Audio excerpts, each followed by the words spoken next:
কায় মনোবাক্যে শুনুন কথাগুলো।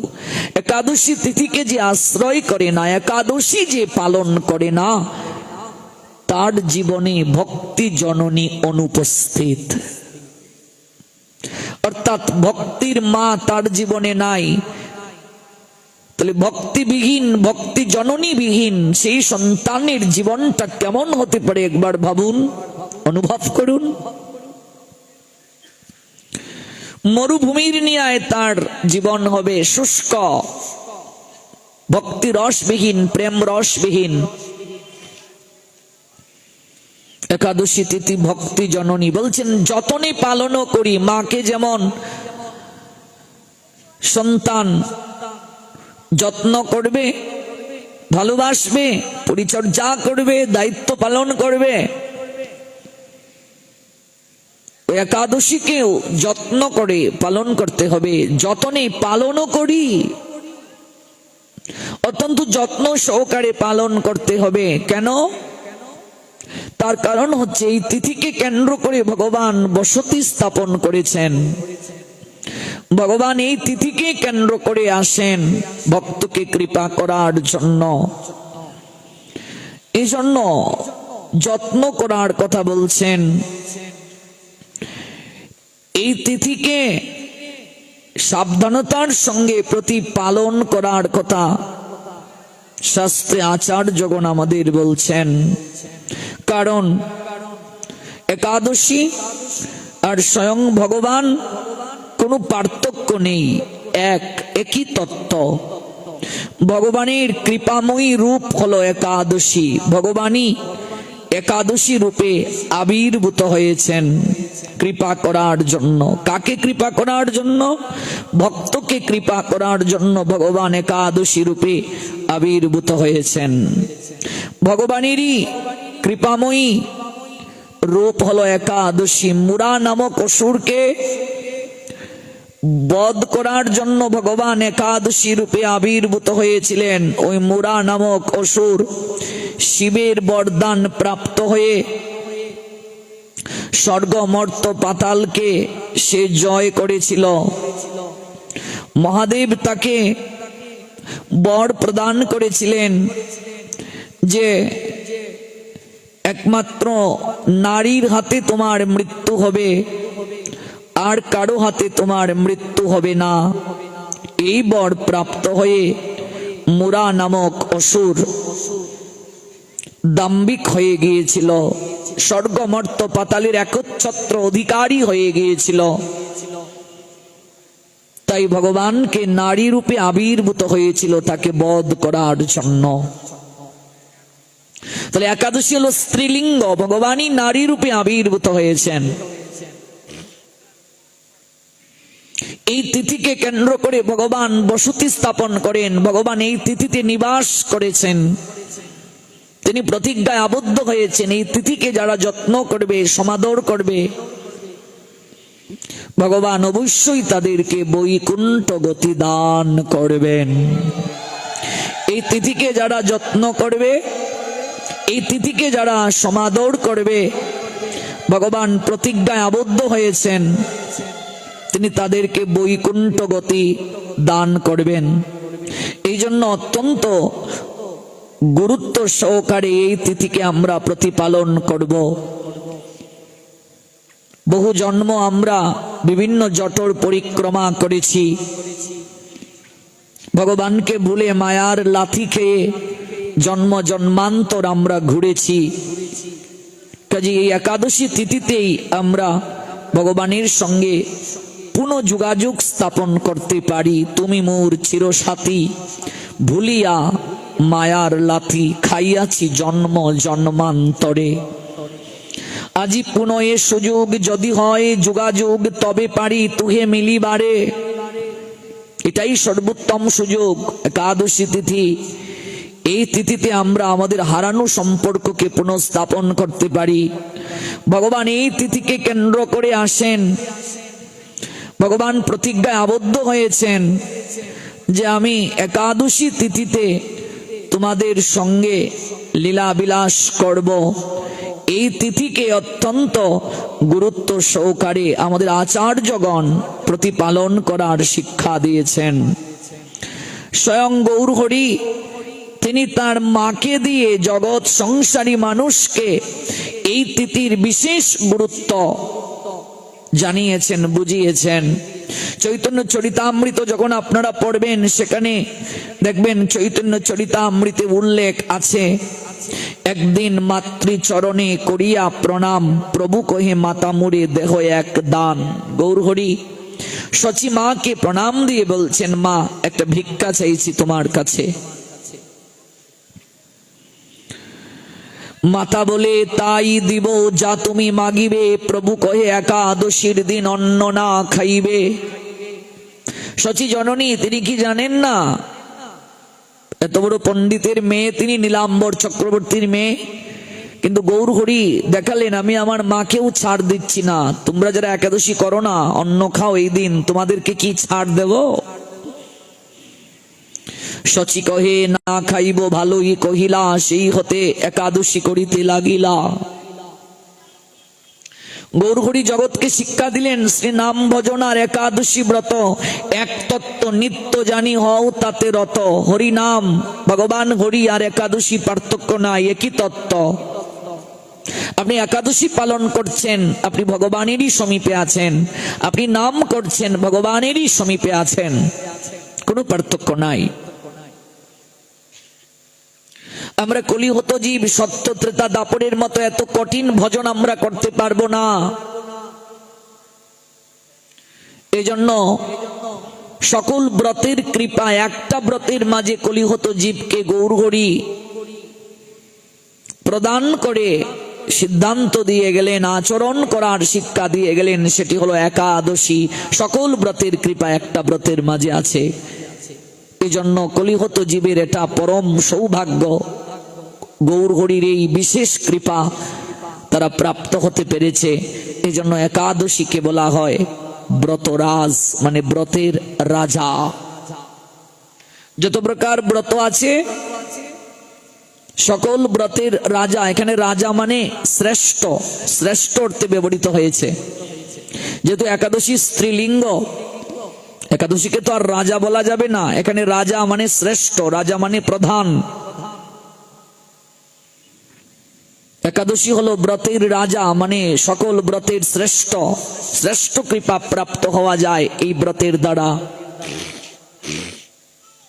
আপনি যত প্রকার ব্রত করবেন, সেই সকল ব্রত থেকে আপনার পুণ্য অর্জন হবে। দেব দেবীর ব্রত করছেন, পুণ্য হবে। কিন্তু একাদশী থেকে শুধু পুণ্য নয়, আপনার সুকৃতিও হবে।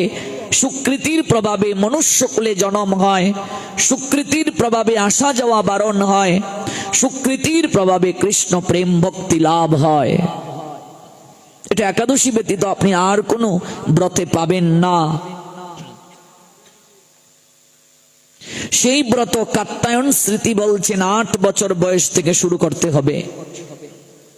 8-এর পূর্বে যদি কোনো মা বাবা সন্তানকে ব্রত করান, তাহলে বোনাস পাবে, খুবই ভালো।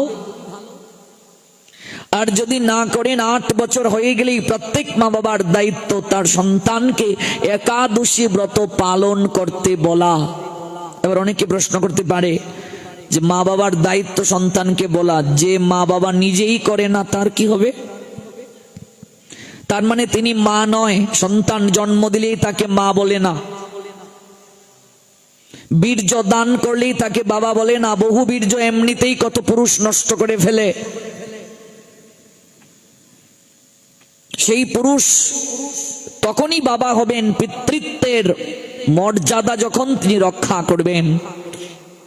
ভাগবত বলে দিলেন, সেই পিতা পিতা নয়, সেই মাতা মাতা নয় যে সন্তানকে ভক্তি শিক্ষা দিতে পারে না।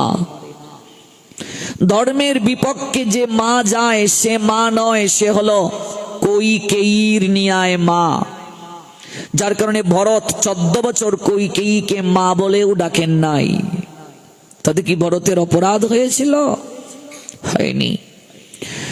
যদি কোনো গুরুও ধর্ম পালনে বাধা প্রদান করেন, সেই গুরুকেও ত্যাগ করার কথা শাস্ত্র বলছেন। সেই গুরু গুরু রূপে গণ্য নন, কারণ গুরুদেব গ্রহণ করার অর্থই হলো আমাকে ভক্তি শিক্ষা দেওয়া। গুরুদেব যদি আমাকে ভক্তি শিক্ষায় বাধা প্রদান করেন, সেই গুরুকে ত্যাগ করলেও সেই শিষ্যের কোনো ক্ষতি হবে না। এতটা কঠোর কথা বলছেন শাস্ত্র। এই জন্য প্রত্যেক মা বাবার দায়িত্ব সন্তানকে 8 বছর হয়ে গেলেই তাকে ব্রত পালনের জন্য বলা, নতুবা তাকে বিচারের কাঠগড়ায় দাঁড়াতে হবে। পৃথিবীতে বহু নারী আছে যে নারীকে মাতৃত্ব দেননি ভগবান, আছেন কি নেই? পৃথিবীতে বহু পুরুষ আছে যারা পিতৃত্ব পায়নি, বাবা ডাকের সৌভাগ্য প্রাপ্ত হয় নাই। ভগবান আপনাকে যে মা হওয়ার সৌভাগ্যবতী করলেন, আরেকজনকে করলেন না। আপনি যে সন্তান প্রাপ্ত হলেন, অহংকার করবেন না। ভগবান যেমন দিতে পারেন, নিতেও জানেন। সন্তান আমানত রূপে আপনি কেবল পেয়েছেন, দেখাশোনা করার কেবল দায়িত্ব পেয়েছেন। আমরা মোহে আবদ্ধ হয়ে সেই সন্তানকে আমার আমার বলে দাবি করছি। সেই পিতামাতাকে বিচারের কাঠগড়ায় দাঁড় করিয়ে বলবে কতটা তুমি সন্তানকে ভক্তি শিক্ষা প্রদান করেছ।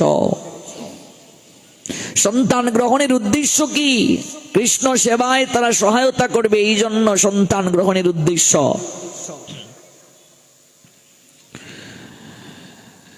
সন্তানকেও জিজ্ঞাসা করা হবে কতটা সেবা করলে তুমি পিতামাতার, উভয়কেই জিজ্ঞাসা করা হবে। এই জন্য 8 বছর বয়স থেকে ব্রত শুরু করতে হবে। যারা করেননি ব্রত, যারা শুরু করেননি, এই আসরে আছেন, তাদের চরণে আমার 2টো প্রণাম, আর যারা করেছেন তাদের চরণে 1টা প্রণাম। এমন কোন সৌভাগ্যবতী মা আছো একাদশী করো না? থাকলে আপনার চরণের একটু ধুলিকণা আমার নেয়ার বড় বাসনা। আছো নাকি এমন কোন সৌভাগ্যবতী একাদশী করো না? আগামী একাদশী থেকেই শুরু করুন। যারা করেননি আর যারা করেছেন তাদেরকে সুস্বাগতম, অভিনন্দন। তারা চেষ্টা করুন আর একটু কঠোরভাবে করার। যারা ফল খেয়ে করেন তারা চেষ্টা করুন জল খেয়ে করার, আর যারা জল খেয়ে করেন তারা চেষ্টা করুন নির্জলা করার, আর যারা সবজি খেয়ে করেন তারা চেষ্টা করুন ফল খেয়ে করার। অর্থাৎ ধীরে ধীরে আমাদেরকে নির্জলায় পৌঁছাতে হবে, কিংবা শুধু জল খেয়ে।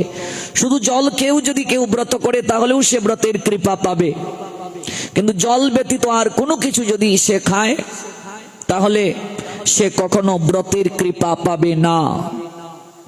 একাদশী একটা পরীক্ষার মতো। তবে যদি কেউ অসুস্থ থাকে, ঔষধ তাকে সেবন করতে হয়, সে তো খাবেই। এই নিয়ে আমাদের হরিভক্তি বিলাস একটা শ্লোক বলেছেন, অষ্টই তানব ব্রত গ্লানি আপো মূলং ফলম পয় হরির ব্রাহ্মণ কাম্মা চ গুরুর বচনম ঔষধম। 8টা কার্যে ব্রত নষ্ট হয় না। জল গ্রহণ করলে ব্রত নষ্ট হয় না, ফল গ্রহণ করলে ব্রত নষ্ট হয় না, মূল গ্রহণ করলে ব্রত নষ্ট হয় না, দুগ্ধ গ্রহণ করলে কখনো ব্রত নষ্ট হয় না, ব্রাহ্মণ যে কার্য সম্পাদন করেন ওই কার্যে তার ব্রত নষ্ট হয় না, গুরু বাক্য শিষ্য প্রতিপালন করলে ব্রত নষ্ট হয় না, ঔষধ সেবন করলে ব্রত নষ্ট হয় না। তবে আরো বিচার আছে। আপনি যদি অসুস্থ, ঔষধ ছাড়া যদি আপনি থাকতে না পারেন, আপনি কিছু পেয়ে ঔষধ পেয়ে নেবেন, পঞ্চরবি শস্য ব্যতীত কিছু পেয়ে ঔষধ পেয়ে নেবেন। কিন্তু আপনার শরীর সমর্থ, আপনি যদি অসমর্থের ভান করেন তাহলে আপনি কপট, আপনার দ্বারা কখনো ব্রতের কৃপা প্রাপ্তি সম্ভব নয়। জল খেয়ে যদি কেউ ব্রত করে তাহলে ব্রতের সে কৃপা পাবে, অধিক কৃপা পাবে। কিন্তু জল ব্যতীত আর কোনো কিছু যদি সে খায় ব্রত হবে, কিন্তু ব্রতের সে সম্পূর্ণ কৃপা পাবে না। অর্থাৎ আপনাকে ভালো রেজাল্ট করতে গেলে ভালো পড়াশোনা করতে হবে কিনা? স্ট্যান্ড যারা আগেরকার সময়ে পেয়েছে তারা কত কঠোর পড়াশোনা করেছে, আর একটু কম স্টার, তারপর first division, second division, third division, fail. রুটি খেয়ে যারা একাদশী করে তারা ফয়কারে ফে ল, ফেল। মানে ওদের একটা একাদশীও হয় নাই। A plus A minus B C D F, মানে ফল খেয়ে যারা ব্রত করে, সবজি খেয়ে যারা ব্রত করে, ওরা ব্রতের সম্পূর্ণ কৃপা পাবে না। ভালো রেজাল্ট, ভালো পড়াশোনা, আপনি অধিক সাধনা করবেন, অধিক কৃপা পাবেন। এবার আপনি ফল মূল সবজি প্রচুর পরিমাণে খেয়ে নিলেন, আপনি ব্রতের কৃপা পাবেন না। অর্থাৎ একাদশী হবে, পঞ্চরবি শস্যটা আপনার ভেতরে যাচ্ছে না, কিন্তু আপনি কৃপা পাবেন না, যথার্থ কৃপা পাবেন না। অর্থাৎ আপনি ফার্স্ট করেছেন 3rd ডিভিশন, চাকরির পরীক্ষায় অ্যাটেন্ড করতে পারবেন না। অনেকের মাথায় ঠাডা ফুরি গেছে, মানে ফলমূল সবজি খেয়ে যারা আমরা ব্রত করছি, ওরা 3rd ডিভিশন পাবো। কি গো, তোমার সন্তান ফার্স্ট করেছে, গ্রেট, কি 3rd ডিভিশন, ও চাকরির পরীক্ষায় অ্যাটেন্ড করতে পারবে না। বুঝলে, ভালো রেজাল্ট করতে গেলে পড়াশোনা ভালো করে করতে হবে। এবার এই যে অনুকল্প রূপে প্রসাদ পাওয়া যাবে, এটারও বিধান আছে। অনুকল্প ফলমূল যারা খাবে, আমি একটা সংহিতায় সেদিন দেখলাম, ফলমূল যারা খাবে, যাজ্ঞবল্ক্য সংহিতায় আছে, যারা ফলমূল খাবে তারা একবার শুধু ফল খেতে পারবে।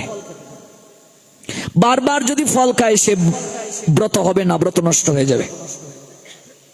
এক বেলা ফল খেতে পারবে, মানে একবার কেবল সে আহার করতে পারবে। এবার এখন একটা ফল, আরেকটু পর একটা কমলা, এরপর আরেকটা ডালিম, একটু পরে পরেই খাচ্ছি, পেট পুরে খাচ্ছি, তারপর বাদামের বুনা খাচ্ছি, সবজি খাচ্ছি, এমনিতে পেট পর্যন্ত, একাদশীর দিন গলা পর্যন্ত। আপনি অসুস্থ হলে আলাদা, এই তো মহাভারত বলেই দিয়েছে শ্লোক, যেটা হরিভক্তি বিলাসে লিপিবদ্ধ হলো। আপনি অসুস্থ, আপনার কথা আলাদা, কিন্তু আপনি সুস্থ থাকার পর যদি এই কার্যগুলো করেন, আপনি ব্রত থেকে বঞ্চিত হবেন, ব্রতের সম্পূর্ণ কৃপা আপনি পাবেন না। আজকাল মঠ মন্দিরগুলোতেও একাদশীর যেভাবে প্রসাদ হয়, 3 বেলা প্রসাদ, ওরে বাপরে, এমনিতে পেট পর্যন্ত, একাদশীর দিন গলা পর্যন্ত, মুখের রুচিরও একটু পরিবর্তন হলো। কত প্রকার আইটেম যে রান্না হয় আজকাল, আবার ইউটিউবেও শেখানো হয় একাদশীর প্রসাদ কি করে রান্না করতে হয়। আমাদের চ্যানেলে দেখুন, সাবস্ক্রাইব করে পাশে থাকুন, অভাব নাই। খেয়ে দিয়ে আবার ব্রত হয় কি করে? ও মা, ব্রত কি আবার খেয়ে হয়? খেয়ে দিয়ে ব্রত কি করে হয়? ব্রত শব্দের অর্থই তো তপস্যা, তো খেলে আবার তপস্যা হয় কি করে? এবার আমি খেলাম না, কিন্তু ভগবানকে স্মরণ মনন করলাম না, সিরিয়াল দেখে দেখে কাটালাম সময়, তাহলেও ব্রত হবে না। না খেয়ে থাকলেও ব্রত হবে না। যে আমি খাবার দাবার কিছুই খেলাম না, সারাদিন ঘুমালাম আর চ্যাট করলাম আমার গার্লফ্রেন্ডের সাথে। এবার একজন আমার পার্সনে বলছিল, প্রভু আমরা তো ধর্মীয় কথা চ্যাট করি, তাহলে কি হবে? না, তাহলেও হবে না। আপনি ধর্মীয় কথা চ্যাট করে সুরসুরি পাচ্ছেন, আনন্দ পাচ্ছেন, আপনার ইন্দ্রিয় একটা আনন্দ গ্রহণ করছে, এটাকেও কাম চরিতার্থ বলে। আমি শীতের সময় উঠতে পারছি না, কম্বলটাকে ভালো করে জড়িয়ে ধরছি, ওই কম্বলটা আমাকে সুখ দিচ্ছে, এটাকেই কাম বলে। কাম মানে শুধু সেক্স নয়, অর্থাৎ সে আমাকে সুখ বিধান করছে, হবে না। উপবাস, উপ মানে নিকটে, বাস মানে অবস্থান করা, না খেয়ে ভগবানের নিকটে অবস্থান করা। তাহলে ভগবানের নিকটে কি করে অবস্থান করব? ভগবানের কথার দ্বারা, ভগবানের নামের দ্বারা। ভগবানের কথা যেখানে আলোচনা হবে, নাম যেখানে কীর্তন হবে, ভগবানকেই সেখানে পাওয়া যাবে। ভগবানের কথার দ্বারা, ভগবানের নামের দ্বারা তার সঙ্গে সতত যুক্ত থাকা। কাজে ধীরে ধীরে আমাদেরকে অভ্যাস করতে হবে, আমরা তো একদিনে পারবো না। যাদের বয়স হয়ে গেছে, এখানে আমার পিতৃতুল্য যারা, তারা ইচ্ছে করলে পারবেন না, কাজেই তাদের তো বয়স হয়ে গেছে। কিন্তু আমরা যারা তরুণ আছি, তরুণী, যুবক যুবতী আছি, আমরা চেষ্টা করতে পারি। এজন্য ধীরে ধীরে চেষ্টা করব আমরা। শুধু জল খেয়ে করুন ব্রত, তাহলে ভালো। পারছেন না জল পান, আর এই ঠান্ডার সময় জল না খেলেও হয়। শুধু জল কেউ যদি ব্রত করেন তাহলে অনেক উপকার হবে। দেখুন, উপবাসকে বিজ্ঞান বলছে ফাস্টিং, মেডিকেল সায়েন্সের ভাষা। ফাস্টিং মানে উপবাস। এই ফাস্টিং করলে শরীর খুব ভালো থাকে। এই যে আমরা প্রতিদিন খাবার দিচ্ছি ভেতরে, প্রত্যেকদিন তো আমরা খাবার দিচ্ছি কি না? তাহলে এই যে প্রত্যেকদিন আমরা খাবার দিচ্ছি, মল আকারে অপ্রয়োজনীয় অংশটা তো বের হয়ে আসে, আর পুষ্টি গুণ যা করবে সেটি রক্তের মাধ্যমে ছড়িয়ে যায় আমাদের শরীরে। তাহলে প্রতিদিন যে মল আকারে বের হচ্ছে, সব কিন্তু বের হচ্ছে না, কিছু ময়লা আমাদের ভেতরে রয়ে যাচ্ছে। যখন আপনি 15 দিন কিংবা 1 মাসে এরকম ফাস্টিং করবেন, তাহলে আপনার ওই ভেতরে আপনি কোনো খাবার দিচ্ছেন না। আমাদের ভেতরে এমন কিছু ব্যাকটেরিয়া আছে, যখন খাবার পাবে না তখন ওই ভেতরে এক ব্যাকটেরিয়া আরেক ব্যাকটেরিয়াকে খাবে। কেমন? ভেতরে সার্কুলেশন শুরু হবে। আর যদি শুধু জল দিতে থাকেন, তাহলে ভেতরটা একেবারে পরিষ্কার হয়ে গেল। অন্য কোনো খাবার দিচ্ছেন না, শুধু জল দিচ্ছেন, একটু পরে পরে জল দিচ্ছেন, তাহলে ভেতরে যে জ্যামগুলো ছিল এগুলো কি হয়ে যাবে? প্রস্রাবের মাধ্যমে, মলের মাধ্যমে একেবারে বের হয়ে যাবে, একেবারে ক্লিয়ার হয়ে গেল পাকস্থলীটা। এই জন্য আয়ুর্বেদ শাস্ত্র বলে, মল ত্যাগ না হলে কোনো আহার করবেন না। ডাক্তাররাও তাই বলে। আপনার মল ত্যাগ হলো না, অর্থাৎ আপনার ময়লা বের হলো না, আপনি আবার ভেতরে দিলেন, তাহলে কি করে হবে? তাহলে তো আমি অসুস্থ হয়ে যাব।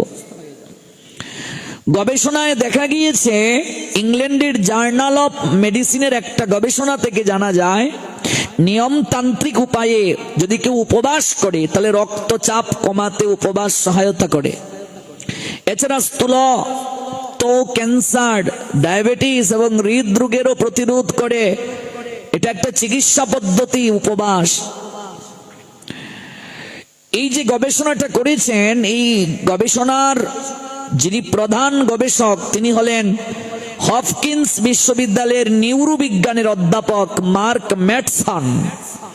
তিনি 2 ধরনের উপবাসের কথা বলছেন। দেখুন, আমাদের ঋষিগণ হাজার বছর আগে যে বিশেষ পন্থাগুলো আমাদেরকে দিয়ে গিয়েছেন, বিজ্ঞান এগুলো গবেষণা করে প্রমাণ পাচ্ছে। ওই হপকিন্স বিশ্ববিদ্যালয়ের নিউরো বিজ্ঞানের অধ্যাপক মার্ক ম্যাটসন তিনি বলছেন, প্রতিদিন একটা নির্দিষ্ট সময়ে খাবার ভেতরে না দেওয়া, এটাও এক প্রকার উপবাস। কিংবা 16 থেকে 18 ঘন্টা পর্যন্ত কেউ যদি পাকস্থলীতে কোনো প্রকার খাবার না দেয়, তাহলে আমাদের ভেতরে একটা ব্যাকটেরিয়াগুলো একটা আরেকটাকে খেতে শুরু করবে, খাদ্য না পেয়ে। যেগুলো অপ্রয়োজনীয়, আমাদের ক্ষতিকারক, এগুলোকে প্রয়োজনীয় ব্যাকটেরিয়াগুলো খেয়ে নেবে। যেমন ভাইরাসকে নষ্ট করতে অ্যান্টিভাইরাসের দরকার হয়, বিষয়টা ঠিক তদ্রূপ। আমাদের আয়ুর্বেদ শাস্ত্র বলছে, আপনি যদি 24 ঘন্টা প্লাস পাকস্থলীতে কোনো খাবার না দেন, তাহলে আপনার নাভিমূলে 100 তাপমাত্রা উৎপন্ন হবে। আপনি আপনার শরীরে 1000 তাপমাত্রা রিজার্ভ করতে পারবেন, যা আপনি 1 মাস মাছ মাংস খেলেও এই 1000 তাপমাত্রা রিজার্ভ করতে পারবেন না। খেলেই তো হবে না, হজম করতে হবে। এই জন্য ফাস্টিং, যেটা মেডিকেল সায়েন্সের ভাষা, এটাই আমাদের শাস্ত্রে বলছে উপবাস। এটার কোনো বিকল্প নাই। আপনি প্রতিদিন ফ্যান চালাচ্ছেন, সুইচটা অন করে রেখে দিলেন, ঘন্টার পর ঘন্টা চলতে শুরু করলো, আপনি বন্ধ করলেন না, সেই ফ্যানটা কয়েল নষ্ট হওয়ার সম্ভাবনা আছে কি নাই? লাইটটা জ্বালিয়ে রেখে দিলেন, কখনো বন্ধ করলেন না, ফিউজ হওয়ার সম্ভাবনা আছে কি নাই? আপনি রেগুলার খাবার দিচ্ছেন, এই পাকস্থলী পরিপাক তন্ত্রে পরিপাক হচ্ছে, ওর তো একটা রেস্ট দরকার। তাই মাঝে মাঝে ডাক্তাররা বলে, পাকস্থলীতে খাবার দিও না, তাহলে তোমার এই পাকস্থলীটা অ্যাক্টিভ হয়ে যাবে। উপবাস যদি ঠিকভাবে কেউ করে, তাহলে তার অক্সিডেটিভ স্ট্রেস হ্রাস পায়। ফ্রি রেডিক্যাল এবং অ্যান্টি অক্সিডেন্টগুলোর মধ্যে ভারসাম্যহীনতার কারণে আমাদের শরীরে যে প্রভূত ক্ষতি হয়, সবসময় কেমন যেন একটা ক্লান্তির ঘুর লেগে থাকে। স্ট্রেস আমাদের শরীরের কোষের ক্ষতি করে, দীর্ঘস্থায়ী রোগের ঝুঁকি বাড়ায়। আপনি যদি ঠিকভাবে উপবাস করেন, শরীরে অ্যান্টি অক্সিডেন্টের মাত্রা বৃদ্ধি পায়, যা অক্সিডেটিভ স্ট্রেসকে কমাতে সাহায্য করে। পরিকল্পিত উপবাস আমাদের শরীরে মেদ ঝরাতে অত্যন্ত কার্যকরী। যাদের মেদ হয়ে গেছে, ভুঁড়ি হয়ে গেছে, চর্বি প্রচুর হয়ে গেছে, ওদের জন্য এই উপবাসটা খুবই গুরুত্বপূর্ণ। এছাড়া শরীরে শর্করার মাত্রাকে সঠিক রাখতে উপবাসের কোনো বিকল্প নাই। উপবাস স্বাস্থ্যকে নানাভাবে উপকার সাধিত করে। উপবাস সিরিঅ্যাক্টিভ প্রোটিন সিআরপি এবং IL-6 মানে ইন্টারলিকুইন 6 এর মতো প্রদাহজনক মার্কারের মাত্রাকে হ্রাস করে আমাদের শরীরের প্রদাহ কমাতে সাহায্য করে।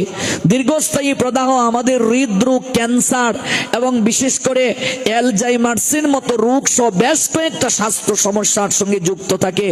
আপনি সপ্তাহে কিংবা 15 দিনে কিংবা মাসে যদি একদিন হলে উপবাস করেন, মেডিকেল সায়েন্স বলছে আপনার মানসিক শক্তি বৃদ্ধি প্রাপ্ত হয়ে যাবে, মন স্থির হয়ে যাবে।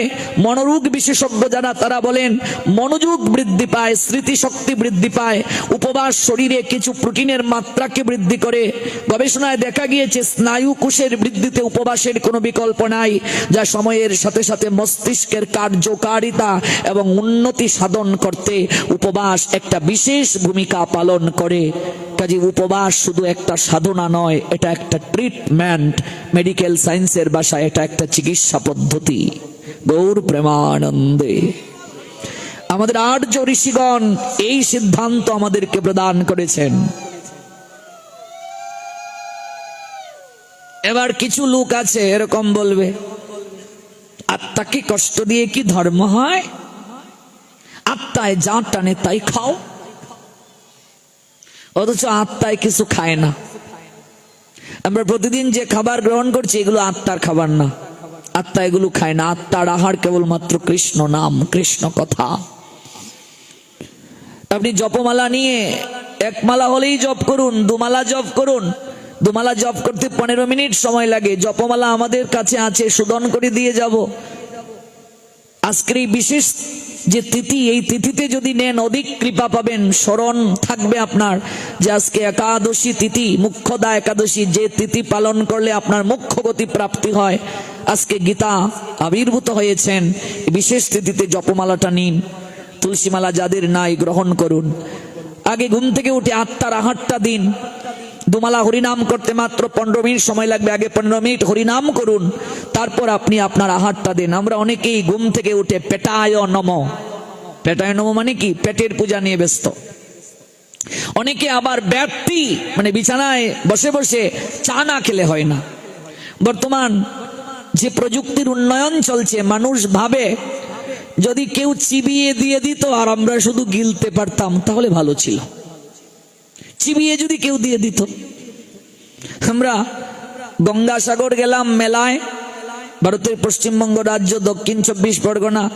সেখানে দেখলাম আরতি করছে রোবটের নিয়ায় একটা যন্ত্র, কেউ নাই। ভাবলাম তো খুব আরতি চলছে, হ্যাঁ, শব্দ শুনে মন্দিরে গেলাম, দেখলাম কেউ নাই, একটা মেশিন চালনা করা আছে।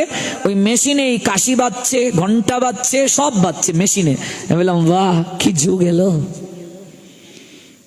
রোবট দিয়ে সকল কিছু মানুষ করার চেষ্টা করছে, যার কারণে দিন থেকে দিন মানুষ অলস হয়ে যাচ্ছে। আমরা ঘর থেকে বের হলেই রিক্সা ছাড়া আমরা চলতে পারি না। কিন্তু প্রতিদিন অন্তত 1 ঘন্টাও তো হাঁটা উচিত, নইলে আপনি পারবেন না, বাঁচতে পারবেন না। আপনি অবাক হবেন, মেডিকেল সায়েন্স বলছে আপনি 15 মিনিট হাঁটলে আপনার শরীরে যতটা উপকার হবে, একবার যদি আপনি হাসেন, সেই হাসি দ্বারা আপনি 15 মিনিট হাঁটার সম শক্তি লাভ করবেন। হাসাটাও এক প্রকার প্রাণায়াম। আমাদের শাস্ত্র বলছেন হাসির দ্বারা কঠিন কঠিন রোগ ভালো হয়ে যায়। এজন্য দেখবেন বন্দনাটে প্রথমেই গাওয়া হয়, আনন্দে বলো হরি ভজ বৃন্দাবন। আপনি ভাগবত পাঠে আসবেন আনন্দে, দেখবে কিছু লোক আছে ওদের স্বভাবটাই এমন, মুখটা এমন রাখবে। কি গো মা, রিয়ার মা, কেন রিয়ার মা থাকলে কেউ ক্ষমা করিল, তোমার ফুরির নাম আইছে, এলাম এমন ভাবে থাকে মুখটা, মনে হয় হাসলে তাদের বাপের সম্পত্তি কেউ লইয়া যাইব গা। তারপরে এমন লোক আছে দেখবে এরকম, বাবা মন খারাপ, মানে হাসে না। আচ্ছা, হাসলে কি টাকা লাগে? কেউ যখন আপনার সঙ্গে কথা বলবে, আপনি হেসে হেসে কথা বলবেন। আপনার বর ঝগড়া লেগেছে, আপনি হাসবেন, দেখবে ওর রাগ থাকবে না, গৌর প্রেমানন্দে রাগ শেষ হয়ে যাবে। কেমন শিশুপাল গোবিন্দকে গালি দিচ্ছে, তুই একটা চুর। গোবিন্দ হাসেন, বলছে চুরি করেছি তো চুর বলবি। বলছে তুই ননি চুরি করছস, মাখন চুরি করছস, গুপীদের বসন চুরি করছস, কি গাল মন্দ। গোবিন্দ শুধু হাসেন, বলছে ভাই আমাকে সব চুর উপাধি দিলে, আসল চুর আমি এটা তো বললে না। আমি এই চুরিগুলো তো করেছি, জগৎ জীব জানে, কিন্তু আমি আরেকটা চুরি করি, এটা সবাই জানে না, এই জন্য তুই বলিসনি। আমি হলাম মন চোর, ভক্তের মনটাকে চুরি করি। আমি হৃদয় হরণ, আমার একটা নাম, আমি হৃদয়কে হরণ করি। একের পর এক শুরু করলেন গালমন্দ। গোবিন্দ কেবল হাসছেন, যত হাসছে শিশুপালের রাগ আরো বাড়ছে। কথা দিয়েছিলেন 100-র উপরে অপরাধ ক্ষমা করবেন না। যখন অপরাধের মাত্রা বেড়ে গেল তখনই সুদর্শন চক্র এনে মুন্ডুটাকে ছেদন করে দিলেন। এই জন্য হাসুন প্রাণ খুলে। আপনার শত্রু আপনাকে বকা দিয়েছে, সব কথা কি আর কানে নিলে হয়? হাসতে থাকুন, জীবনটাকে উপভোগ করুন। কিন্তু বাস্তবে ব্যতিক্রম। কেউ যদি আমাকে বাবা তুলে গালি দেয়, আমি তার দাদা 14 গোষ্ঠী তুলে গালি দেওয়ার আগ পর্যন্ত আমি শান্তি পাবো না, শান্তি পাবোই না। আচ্ছা, কেউ আমাকে বলছে এই ছাগলের বাচ্চা, এবার আমি যদি উত্তরটা দেই তাহলে বুঝতে হবে এটা আমার গালিটা লেগেছে। যদি আমি না দেই তার মানে এটা আমার লাগেনি, গালি আমাকে অ্যাফেক্ট করতে পারেনি। কথা বুঝতে পারেননি? আমি উত্তর দিলেই তো এটা আমাকে লেগেছে এই জন্য, আর যদি আমি না বলি তার মানে তো সে বলেছে, তার মুখেই রইল, আমি গ্রহণ করলাম না। কিন্তু দেখবে আঁচলটা এরকম বলে, হ্যাঁ শিউলির মা সাহস কত বড়, হ্যাঁ এইরকম দেখবে কিছু। এই যে ব্রাহ্মণবাড়িয়ায় কদিন পরপরই দেখেন না নিউজ হয়, এবার মারামারি নয়, ওরা কি করলো, এক পক্ষ মাইক আর সাউন্ড বক্স ওই পক্ষের দিকে দিল, আর ওই পক্ষ মাইক সাউন্ড বক্স ওই পক্ষের দিকে দিল। এবার লাগা খেলা, কে কত বেশি সাউন্ড দিতে পারে। এই পক্ষের সব সাউন্ড এইদিকে, ওই পক্ষের সব সাউন্ড এইদিকে, আর চলছে। বাহ, খুব সুন্দর না ঝগড়াটা? এটা ভালো। কেমন? তাহলে হাসুন প্রাণ খুলে, ঘুম থেকে উঠেই একটু হেসে নিন, মনটা ভালো হয়ে যাবে। আর অনেকেই হাসবে কি, ব্যাটটি না দিলে তাদের বিছানা থেকে উঠা হয় না, মানে বিছানায় বসে বসে ব্যাটটি। আবার কিছু কিছু লোক আছে যাদের সুখটা না দিলে, এটা না দিলে তাদের বাথরুম টয়লেটে গিয়ে নাকি ক্লিয়ার হয় না। আচ্ছা, এই মল ত্যাগের জায়গায় দীর্ঘক্ষণ থাকতে নাই। কিছু লোক গিয়ে মোবাইল হাতে নিয়ে এই যে বসলো, আবার কেউ কেউ মিটিং করে ফেলে ওয়াশরুমে বসে বসে। কি আশ্চর্য, আপনি ভাবুন তো। বিড়ি সিগারেট সুখটা না দিলে তার আমার ক্লিয়ার হয় না। আচ্ছা, এই বিড়ির সঙ্গে ক্লিয়ার হওয়ার কি সম্বন্ধ আছে? তার মানে কি বাজে অভ্যাস আমরা করছি, আপনি এটা কল্পনাও করতে পারবেন না, কল্পনাও করতে পারবেন না। এই যে কি বাজে অভ্যাস আমরা করে নিয়েছি, এটা আপনি কল্পনাও করতে পারবেন না। এই জন্য এই অভ্যাসগুলো থেকে বের হয়ে আসতে হবে। ঘুম থেকে উঠে কোন কার্য করতে নাই, বিছানায় বসে কিছু খেতে নাই, তাহলে আপনি লক্ষ্মী হারা হবেন, অলক্ষ্মী গ্রাস করবে আপনাকে। বিছানায় বসে কখনো খেতে নেই, এগুলো ম্লেচ্ছরা খায়, দেখবে বিছানার মাঝেই বসে বসে খেয়ে নেয়, কিন্তু এগুলো সনাতনীদের কালচার না। ঘুম থেকে উঠেই আপনি আয়নায় মুখ দেখবেন না, এটা আমরা সবাই দেখি। আগে দেখি চেহারাটা কেমন। দেখবে সেলুন রাস্তায় পেয়েছে, আমাদের বয়সী যুবক কিছু ঢুকবে, ঢুকে বলবে দোস্ত দেখতো কেমন লাগছে। সেলুন দেখলেই বাহ এরকম করছে। ঘুম থেকে উঠেই আয়নায় মুখ দেখবেন না, কেমন? ঘুম থেকে উঠে চোখটা খুলে প্রথমে ভগবানকে দর্শন করতে হয়, নিজের ছবি নয়। এই জন্য স্মার্ট মোবাইলের সামনে আপনি একটা ভগবানের ছবি রেখে দিন। ভগবানের ছবি রাখবে, গার্লফ্রেন্ডের ছবি রাখে, বউয়ের ছবি রাখে, তারপর সন্তানের ছবি রাখে, ভগবানের ছবি কোত্থেকে রাখবে?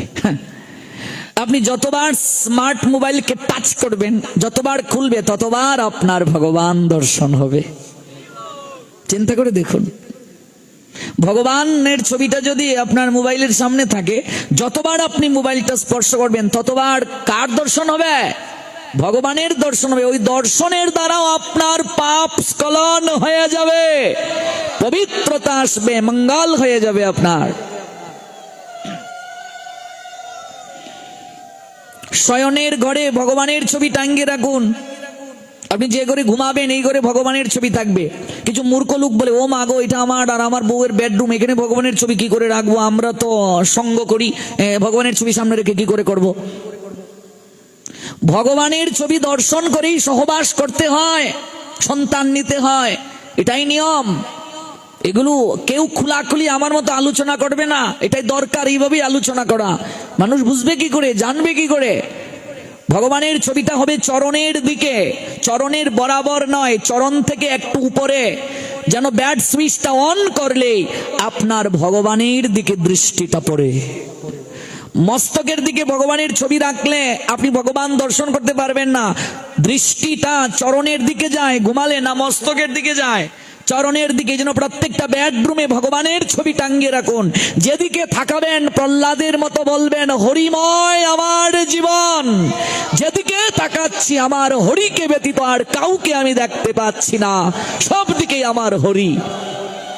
দেখি যমদূতের কত সাহস আছে আমাকে নেয়ার, সব দিকে আমার প্রভু। যতদিন না আপনি হরিকে ভালোবাসবেন ততদিন আপনার এই অনুভব হবে না। আমি আমার স্ত্রীকে ভালোবাসি বলেই সব জায়গায় আমার স্ত্রীর ছবি, সন্তানকে ভালোবাসি বলে সব জায়গায় সন্তানের ছবি, আমি ভগবানকে ভালোবাসি না বলে ভগবানের ছবি নাই। এটা একদম ক্লিয়ার কথা, এটি হচ্ছে মূল কথাটা। তাকে তো ভালোবাসতে হবে, না বাসলে তো হবে না, ভালোবাসাটাই মুখ্য। এই জন্য ঘুম থেকে উঠে আগে ভগবান দর্শন করুন, চোখটা খুলে আগে ভগবানকে দর্শন করুন। অনেকে ঘুম থেকে উঠে আগেই দৌড়, বাথরুমে দৌড়, টয়লেটে দৌড়। আচ্ছা, বাথরুমে যাবে অন্তত আগে পালঙ্ক থেকে নেমে ভূমিকে একটা প্রণাম দিয়ে ভগবান দর্শন করে তারপর দৌড় দে। অনেকে বলছে, বাবা আমাদের চাপ যদি বেড়ে যায় কি করব?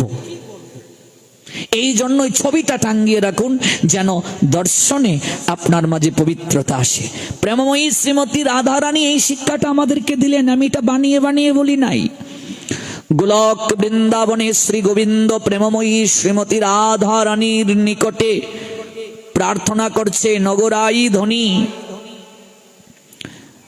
আমি লীলার জন্য ওই ভৌম বৃন্দাবনে যাব, আমি ধরণীতে আবির্ভূত হব, ওই লীলায় পুষ্টি সাধন করার জন্য তোমাকেও যেতে হবে। ওই গোলক বৃন্দাবনে যে লীলা হয়, ওই লীলার ছত্র ছায়া হলো এই বৃন্দাবনে। এই যে আমরা বৃন্দাবন দর্শন করতে যাই, মূল হলো গোলক বৃন্দাবন, এখানে নিত্য ভগবান লীলা বিলাস করেন।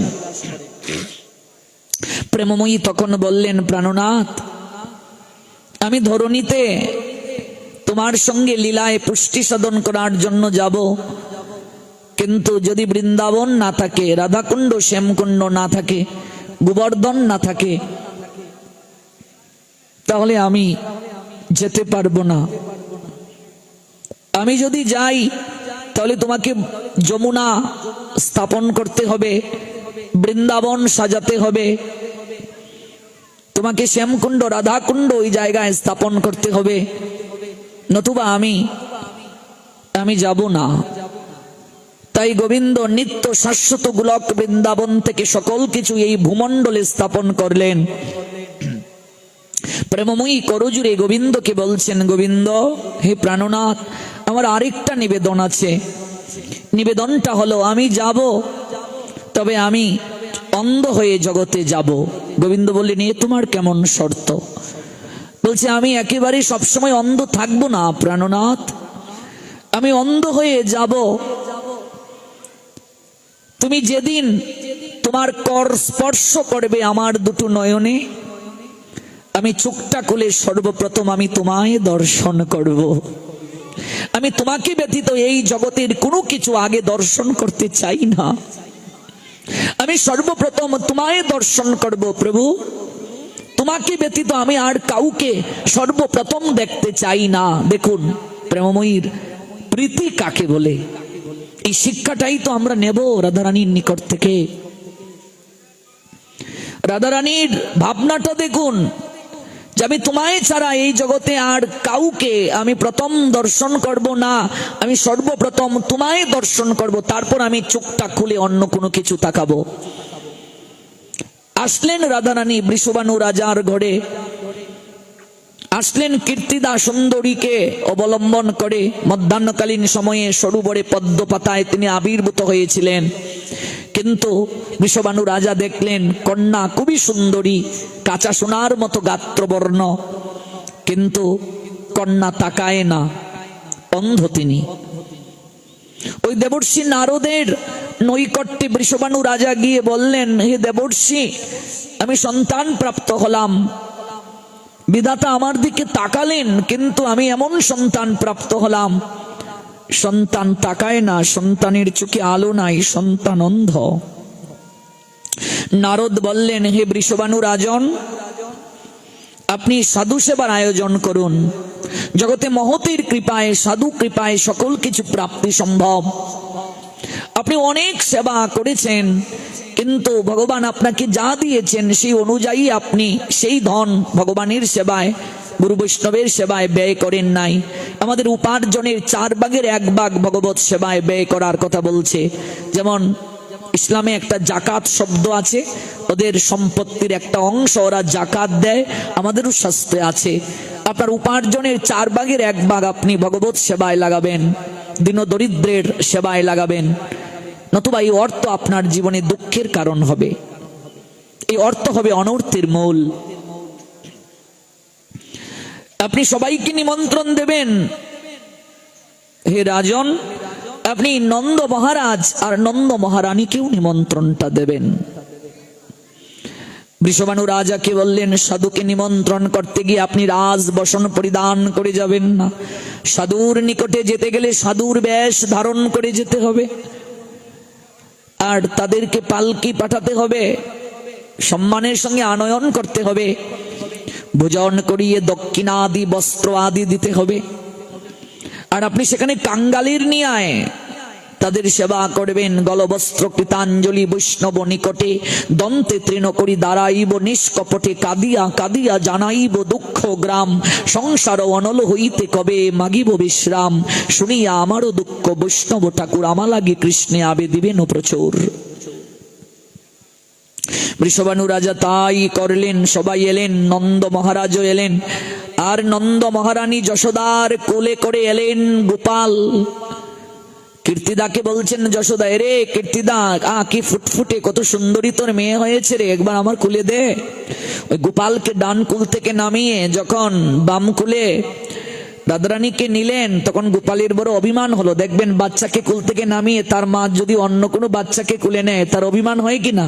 গোপাল তখন শরীরে আঁচলটা টানছেন আর কুলে উঠার কথা বলছেন। ডান কুলে গোপালকে নিলেন যশোদা, আর বাম কুলে রাধারানীকে। রাধারানী অপেক্ষা করেছিলেন কবে তার প্রাণবধূ আসবে, তাকে স্পর্শ করবে, ওই কর দ্বারা নয়নে স্পর্শ করবে, আর সর্বপ্রথম চোখটা খুলে সে তার প্রাণনাথ গোবিন্দকে দর্শন করবে। গোবিন্দ আলতু করে রাধারানীর ললাটে আর নয়নে স্পর্শ করে দিলেন। ছোট বাচ্চা যেমন একে অপরকে স্পর্শ করে, এমন করে আদর করে দিলেন। সঙ্গে সঙ্গে প্রেমময়ী রাধারানী নয়ন মেলে তাকালো, সর্বপ্রথম নয়ন মেলে গোবিন্দ দর্শন করলো। আজ নয়নে নয়নে মিলন হলো, প্রেমানন্দে বাহু তুলে হরি বলো। চারিদিকে সুখ্যাতি হয়ে গেল। যশোদার কুলে উঠে কীর্তিদার কন্যার চোখে আলো এসেছে। দেখুন, গোবিন্দ তার ভক্তের মানকে জগতে বাড়িয়ে দেয়, ভক্তের সম্মানকে জগতে বাড়িয়ে দেয়। এই জন্য আমাদের চোখটা খুলে প্রথম ভগবান দর্শন করতে হবে। রাধারানী হলো প্রেমের শিক্ষিকা। জগৎ জীবকে তিনি শিক্ষা দিলেন, প্রেমের গুরু তিনি, গুরুরও গুরু, প্রেমের গুরু তিনি। জগৎকে শিক্ষা দিলেন কেমন করে ভালোবাসতে হয়। এখান থেকে আমরা শিক্ষা নেব, ঘুম থেকে উঠে ভগবানকে দর্শন করা, এটি হলো আমাদের প্রথম কার্য। পালঙ্ক থেকে নেমে ধরণী মাতাকে একটা প্রণাম দেওয়া, সমুদ্র মেখলে দেবী পর্বত স্তনমণ্ডলে বিষ্ণু পত্নী নমস্তুভ্যম পাদস্পর্শ ক্ষমস্বমে। ধরণী আমাদের মা, ধরণীকে প্রণাম নিবেদন করব আমরা। নিত্য কর্ম করতেই হবে, গুরুচরণে পুষ্প, গোবিন্দ চরণে তুলসী, সন্ধ্যা আহ্নিক এগুলো করতেই হবে। একটু গীতাটা পড়ুন, সংস্কৃত না পারলে বাংলা অনুবাদই পড়ুন, এক অধ্যায় প্রতিদিন গীতা পাঠ করুন। শুধু বললে হবে না, আচরণে আনতে হবে। গীতা মায়ের যে কি করুণা, এটা আমি অল্প কথায় আপনাদেরকে বুঝাতে পারবো না, এটা অনুভবের বিষয়। গীতায় যদি একবার কেউ আশ্রয় গ্রহণ করে তার জীবন মহিমান্বিত হয়ে যায়, কারণ ভগবানের গুরু হলেন স্বয়ং গীতা। গীতাকে আশ্রয় করে ভগবান এই ত্রিজগৎ সংসারকে প্রতিপালন করেন। এই গীতার জ্ঞান সর্বপ্রথম ভগবান দান করেছেন বিবস্বানকে, বিবস্বান দান করেছেন মনুকে, মনু দান করেছেন শশাগোড়া পৃথিবীর অধীশ্বর রঘুবংশের জনক ইক্ষ্বাকুকে এই গীতার জ্ঞান। ইমম বিবস্বতে যুগম প্রুক্তবান অহমব্যয়ম বিবস্বান মনবে প্রাহু Manu ইক্ষ্বাকবে অব্রবীত। The personality of Godhead Lord Sri Krishna said, I instructed this imperishable science of Yoga to the son God Vibhashan, and Vibhashan instructed it to Manu, the father of mankind, and Manu in turn instructed it to Ikkhaku. তারপর পরম্পরাক্রমে গীতার জ্ঞান চলে আসছিল। এক সময় পরম্পরা নষ্ট হয়ে যায়, আমরা গীতার জ্ঞান হারিয়ে ফেলি। এবং পরম্পরা প্রাপ্তম ইমাম রাজর্ষয় বিদুহ সকালে নৈহ মহতা ইউগ নষ্ট পরন্তপ। হে পরন্তপ, কালের প্রভাবে এই জ্ঞান নষ্ট হয়ে যায়। But in course of the time the succession was broken, and therefore the science as it is appears to be lost. তাই ভগবান ওই পুরাতন জ্ঞানকে আবার জগৎ জীবকে উদ্দেশ্য করে অর্জুনকে বেছে নিলেন। অর্জুনকে কেন্দ্র করে কুরুক্ষেত্রে যুদ্ধের ময়দানে আজ থেকে আনুমানিক 5251 বছর পূর্বে ভগবান সেই সনাতন যোগ পুনরায় দান করলেন। সয়েব অয়ম ময়াতে অদ্য ইউগ প্রক্ত পুরাতন ভক্ত অসীমে সকা চহিতি রহস্যমিয়াত উত্তমম। সেই সনাতন যোগ আজ আমি তোমাকে বললাম, কারণ তুমি আমার ভক্ত, তুমি আমার সখা, তুমি এই বিজ্ঞানের অতি গুরু রহস্য হৃদয়ঙ্গম করতে পারবে। That very ancient science of the relationship with the Supreme is today told by me to you, because you are my devotee as well as my friend, and can therefore understand the transcendental mystery of this science, said Almighty Creator Krishna Srimad Bhagavad Gita 4 chapter Gyan Yug 3 bars. তাই ভগবান আজ থেকে আনুমানিক 5000 বছরের পূর্বে ভারতের হরিয়ানা রাজ্যের কুরুক্ষেত্রে সরস্বতী নদীর তীরে জ্যোতিষর নামক জায়গায় অগ্রহায়ণ মাস শুক্লপক্ষ মুখ্যদা একাদশী তিথি, বার ছিল রবিবার, এই শ্রীমদ্ ভগবদ গীতার জ্ঞান অর্জুনকে উদ্দেশ্য করে জগতের সবাইকে পুনরায় দান করলেন। জয় জয় শ্রীমদ্ ভগবত গীতার আবির্ভাব তিথি প্রেমানন্দে হরি বল। অগ্রহায়ণ মাস শুক্লপক্ষ মুখ্যদা একাদশী তিথিতে এই গীতার জ্ঞান দান করলেন ভগবান। আজকের এই তিথিতে গীতার জ্ঞান দান করলেন ভগবান। তিনি তো বললেন যখনই ধর্মের গ্লানি হবে, অধর্মের অভ্যুত্থান হবেন, ঠিক তখনই তিনি নিজেকে আবির্ভূত করবেন। তিনি অবতীর্ণ হয়ে দুষ্কৃতিকারীর বিনাশ করবেন, ধর্মকে সংস্থাপন করবেন, আর সাধুকে রক্ষা করবেন। তাই তো ভগবান এলেন, ওই পুরাতন জ্ঞান দান করলেন জগৎকে। হুয়ানিবার there is a decline in religious practice or descendant of Bharat and a predominant rise of religion. At that time I descend myself to deliver the pious and to annihilate the miscreant, as well as to establish the principle of religion. I myself appeared millennium after millennium. ভগবান দুষ্কৃতিকারীর বিনাশ, ধর্ম সংস্থাপন, সাধুর পরিত্রাণের জন্য যুগে যুগে আসেন। এসে তিনি জগৎজীবকে অর্জুনকে উদ্দেশ্য করে এই গীতার জ্ঞান দান করলেন। ভারতের হরিয়ানা রাজ্যে সরস্বতী নদীর তীরে সংসারটাই কুরুক্ষেত্র, তাই কুরুক্ষেত্রের যুদ্ধে গীতার জ্ঞান দিয়ে ভগবান জগৎকে জানালেন অর্জুন যেমন ওই কুরুক্ষেত্রের যুদ্ধে কিং কর্তব্য বিমূঢ় হয়ে পড়েছিলেন, তার কর্তব্য কি তিনি বুঝতে না পেরে গোবিন্দ চরণে শরণ নিয়েছিলেন। হে সংসারী জীব, তোমরা এই সংসার নামক কুরুক্ষেত্রে তোমাদের কর্তব্য সম্বন্ধে বিভ্রান্ত যখন তোমরা হয়ে যাবে, তোমাদের করণীয় কি তোমরা যখন বুঝতে পারবে না, কোন পথে চললে তোমাদের মঙ্গল হবে এটি যখন অনুভব করতে পারবে না, জলে কুমির ডাঙ্গায় বাঘ উভয় সংকটে যখন পড়বে, একবার এই গীতা জননীর কোলে আশ্রয় নাও, দেখবে দধামি বুদ্ধি আগাম, ভগবানই তোমাদের হৃদয়ে আবির্ভূত হয়ে বুদ্ধি যোগ দান করবেন। এই জন্য গীতা বিনা গতি নাই, শোনো সর্বজন, সংসার তরণীতে, সংসার তরাইতে গীতা নিত্য প্রয়োজন।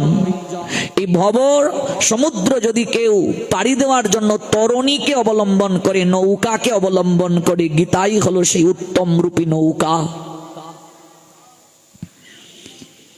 সবচেয়ে দুর্ভাগ্য হলেও এটি সত্য, আমরা গীতা পড়ি না।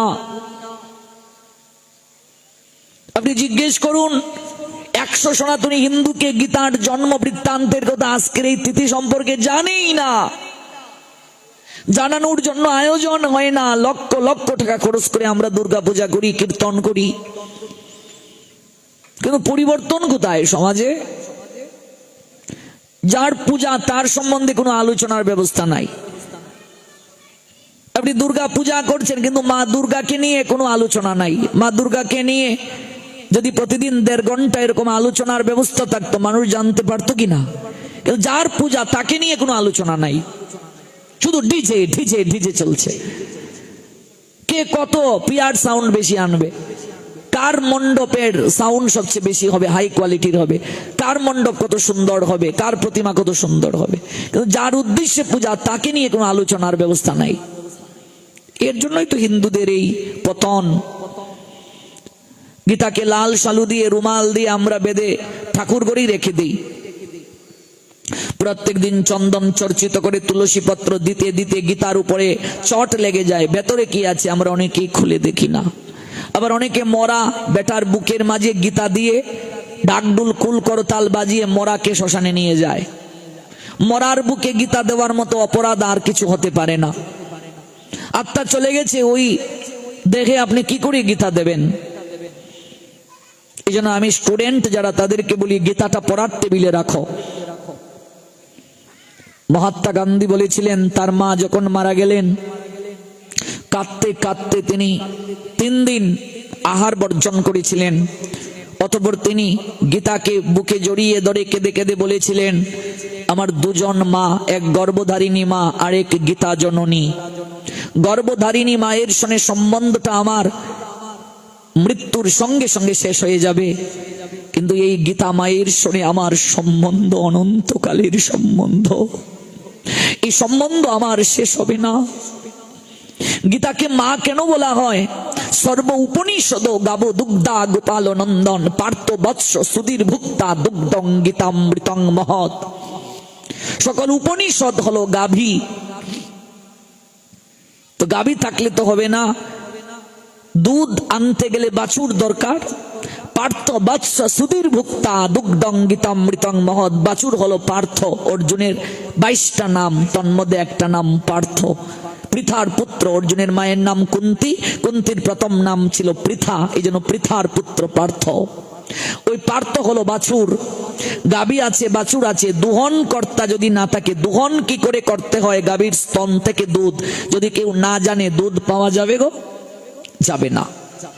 ওই দুহন কর্তা হলেন নন্দের নন্দন গোবিন্দ, গোবিন্দ হলেন দুহন কর্তা।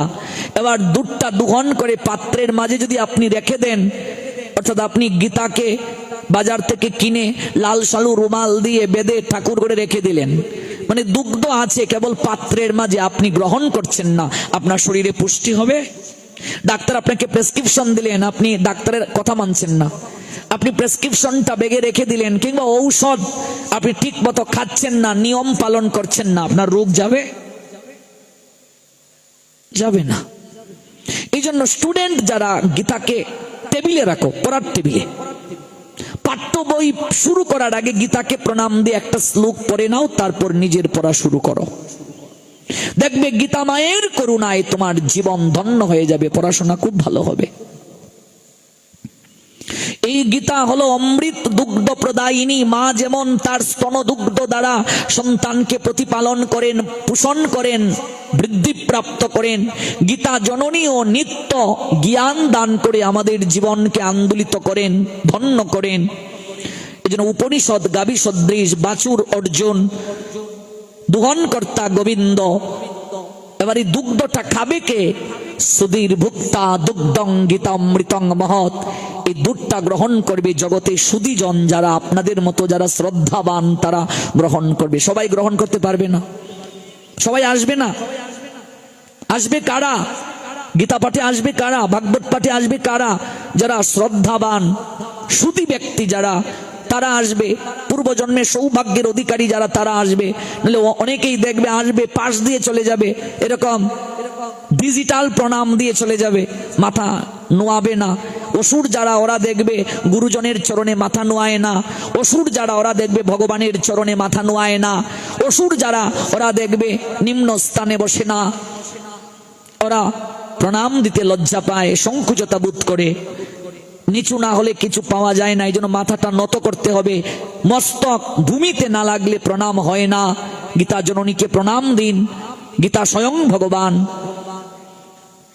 আপনি গীতাকে একটু বুকে জড়িয়ে ধরেন। সংস্কৃত পড়ছেন, ভুল হচ্ছে, তাতে কি? পড়তে থাকুন। আপনার বাচ্চা কথা বলতে পারে না, একটু একটু শিখছে। যাকে মামা ডাকার কথা তাকে বলছে বাবা, তাকে বলছে কাকা। আপনি আনন্দ পাবেন না কষ্ট পাবেন? আরো 10 জন লোককে ডাকবেন, এই দেখে যা, দেখে যা, দেখে যা, আমার সন্তান দেখ কি সুন্দর করে কথা বলতে শিখেছে। আপনি যখন গীতা পড়বেন, ভুলেই হচ্ছে, গোবিন্দ তখন বলবেন, আহা আমার সন্তান আমাকে ডাকতে শিখছে। তিনি শুধরে দেবেন, ভয় কিসের? আমি গোবিন্দের সন্তান, আমার আবার ভয় কিসের? মহাপ্রভু অঙ্গীকারবদ্ধ, জীব উদ্ধারিতে মৌর অবতার। তো কেমন জীবকে তিনি উদ্ধার করবেন সেটা তো বলেন নাই। শুধু কি বলেছেন যারা পুণ্য কর্ম করবে ওদেরকে আমি উদ্ধার করব? মহাপ্রভু বলেন জীব উদ্ধারিতে আমার এই অবতার, মানে জীবকে উদ্ধার করার জন্য তিনি এসেছেন। কেমন জীব এটা তো বলেননি। তার মানে পাপী যারা, তাদেরও উদ্ধার হবে, গৌরহরি কৃপা করবেন। ভয় কিসের? আপনি নয়নজলি তাকে ডাকুন। সংস্কৃত পারেন না, দরকার নেই, বাংলা অনুবাদটা পড়ুন প্রতিদিন। 1 অধ্যায় বাংলা অনুবাদ পড়ুন। আজকে প্রতিজ্ঞা করে যান, এই আবির্ভাব তিথিতে, গীতার আবির্ভাব তিথিতে প্রতিজ্ঞা করে যান যে আমি 1 অধ্যায় গীতা পাঠ না করে আহার করব না। 1 অধ্যায় গীতা পাঠ করতে 10 মিনিট সময় লাগে মাত্র। এবার যারা পড়তে জানে না, বাংলাও রিডিং পড়তে যারা জানে না, তারা কি করবে? তারা অন্তত গীতাটাকে হাতে নিয়ে একটু বুকের মাঝে জড়িয়ে ধরবে, ধরে একটু 2 ফোঁটা নয়ন জল দেবে। হে গোবিন্দ, মৃত্যুকালে গীতা আমার বুকে দিয়ে কি হবে? তাই জীবিত অবস্থায় প্রতিদিন তোমাকে একটু বুকে ধারণ করছি, যেন তোমার কোলে আমার অন্তিম ঠিকানাটা হয়। আপনি একটু আদর করুন বুকে নিয়ে, আর পড়া লাগবে না। আপনি মূর্খ মানুষ, পড়াশোনা জানেন না, দরকার নেই পড়ার। আপনি রিডিং পড়তে পারেন না, আপনি গীতাটাকে প্রতিদিন একটু বুকে জড়িয়ে ধরুন, একটু প্রণাম নিবেদন করুন। ওই গীতার করুণায় গোবিন্দের চরণ আপনার প্রাপ্তি হয়ে যাবে। আমি জানি আমার জীবনে এই গীতার করুণা কতটুকু।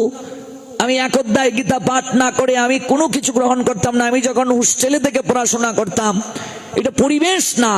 আমি গামছা পরে স্নান করে, পরিবেশ নাই, আমি গামছা পরে পরেও দাঁড়িয়ে দাঁড়িয়েও আমি 1 অধ্যায় গীতা পাঠ করেছি। আমি আমার ছেলে পেলেদেরকেও বলি 1 অধ্যায় পাঠ না করে আহার করবে না। কোথায় কে কার কথা শুনে? গীতার যে অহৈতুকী করুণা, একবার যদি কেউ যুক্ত হয় সে মুক্তি পাবেই পাবে। আমি এমন অনেককে দেখেছি কিচ্ছু জানতো না, বুঝতো না, কিন্তু আজকে গীতার করুণা এসে অনেক ঊর্ধ্বে চলে গেছে। আপনি একবার অনুভব করুন, ভগবান স্বয়ং এখানে কথা বলেছেন, আর কোন গ্রন্থে ভগবান স্বয়ং কথা বলে নাই। আপনি যে শ্লোকটা পড়ছেন এটা ভগবান মুখ দিয়ে বের করেছেন। ভাবা যায়? এটা ভগবানেরই কথা। ভগবান ডিরেক্ট আপনাকে বলছেন তুমি এই কার্যগুলো করো, এই কার্যগুলো করো, আপনার জীবন ধন্য হয়ে যাবে। গীতার প্রতি অমর্যাদা কি? আপনি গীতাকে কাপড় দিয়ে বেঁধে ঠাকুর করে রেখে দিলেন, এটাই সবচেয়ে গীতার প্রতি অমর্যাদা।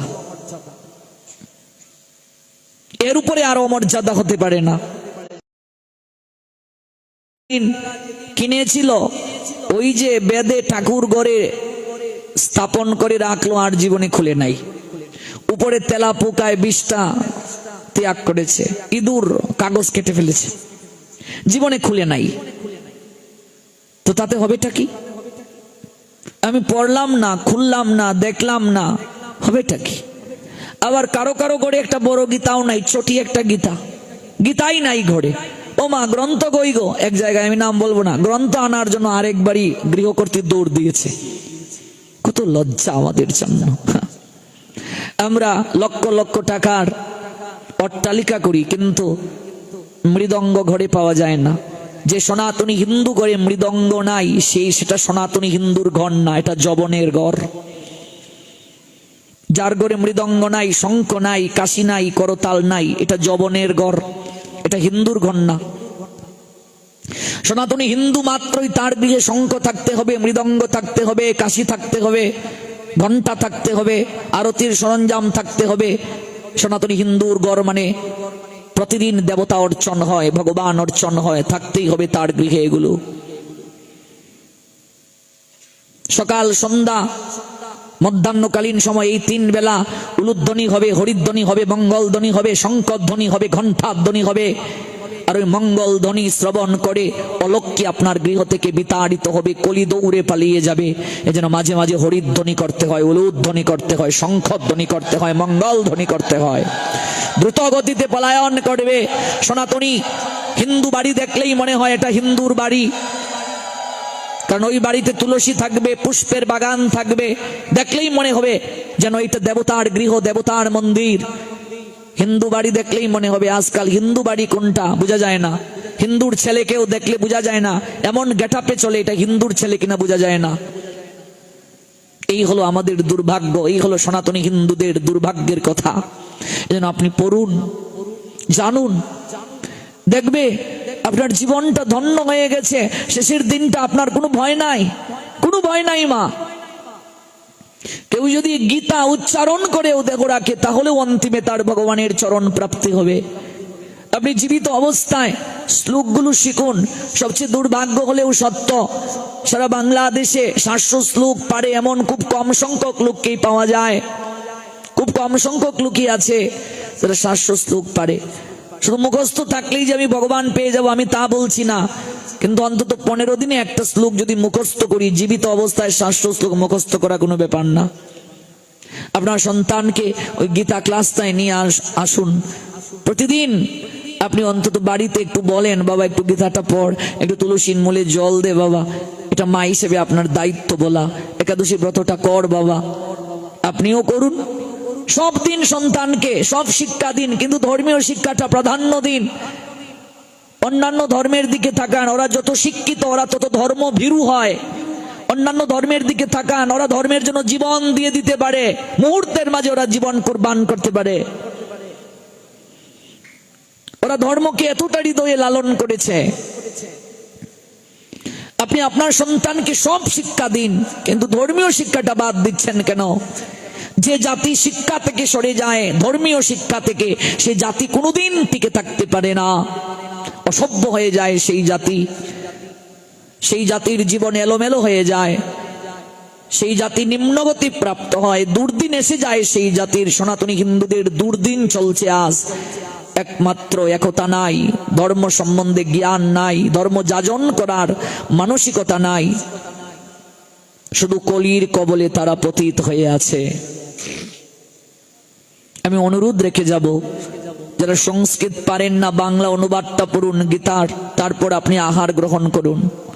কেউ যদি প্রতিদিন 1 অধ্যায় গীতা পাঠ করে, তাহলে তার জীবনে কি প্রাপ্তি হয় আমরা একটা লীলা শ্রবণ করব।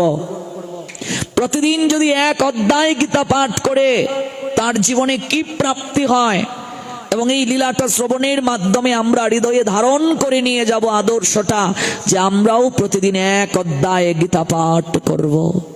700 শ্লোকের বাংলা অনুবাদও যদি কেউ পড়ে, সংস্কৃত জানে না, বাংলা অনুবাদটা পড়ে, আমি চ্যালেঞ্জ দিয়ে বলছি, সেই ছেলে কোনোদিন লাভ জিয়াদে পড়ে ধর্ম ত্যাগ করবে না।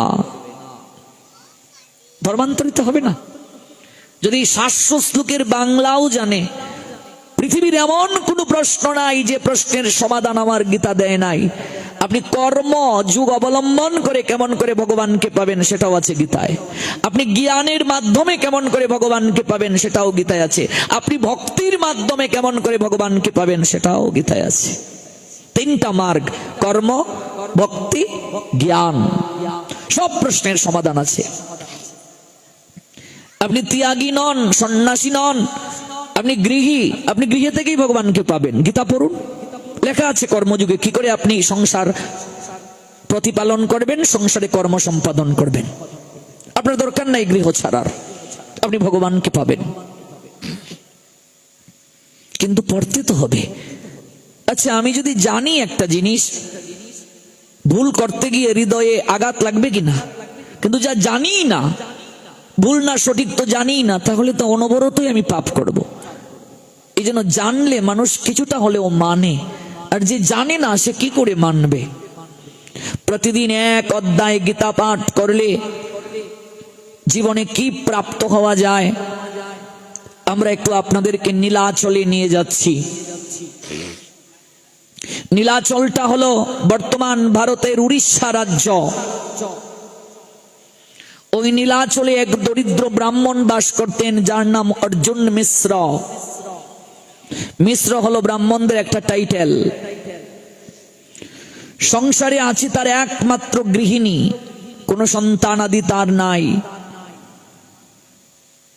বিবাহের অনেক দিন কেটে গেছে। অর্জুন মিশ্রের স্ত্রী মা ডাক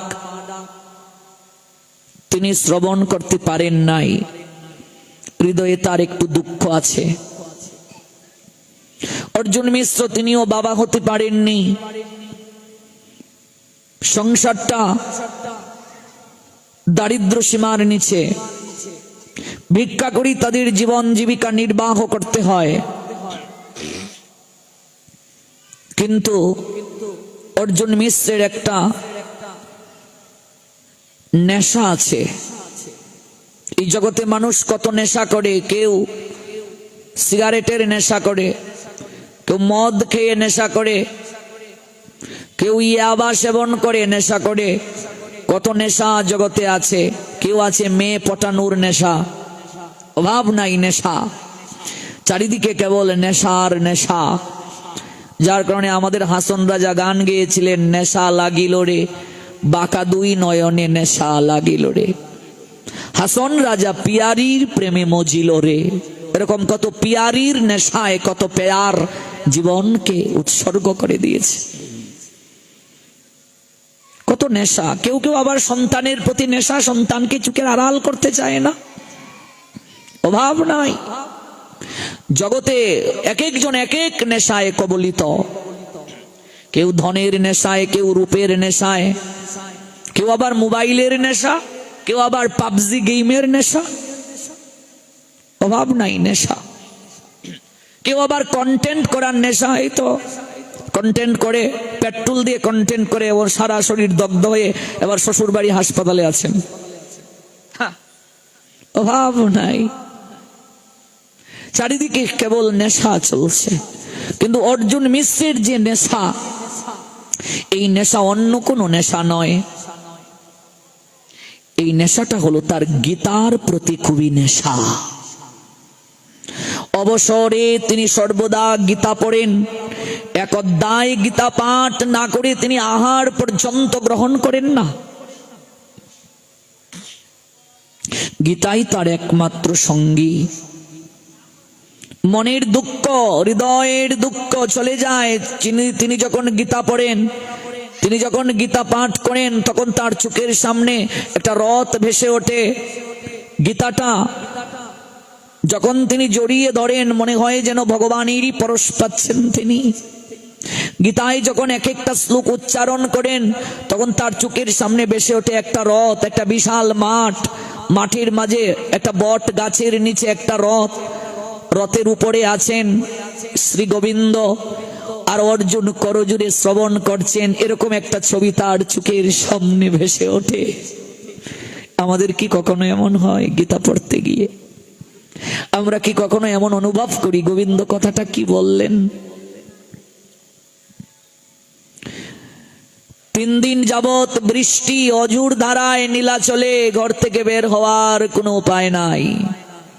জীর্ণ শীর্ণ কুটির, চাল দিয়ে জল পড়ে, ভালো বাড়ি করার সামর্থ্য তার নাই, তবু তিনি ঈশ্বরে বিশ্বাসী। কখনো ঈশ্বরকে দোষ দেন না, আমার হয়তো প্রারব্ধ কর্ম খারাপ, ভাগ্য খারাপ, যার কারণে আমার এত দুঃখ, আমার এত যন্ত্রণা। তাই দুঃখটাকেই তিনি হাসি মুখে বরণ করে নিয়েছেন।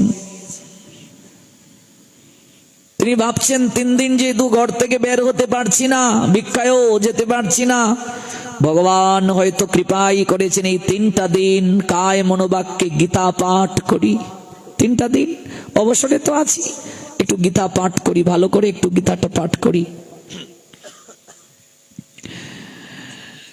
তিনি গীতাকে আশ্রয় করে শুরু করলেন পাঠ। 3 দিন ব্যাপী তিনি গীতা পাঠ করছেন।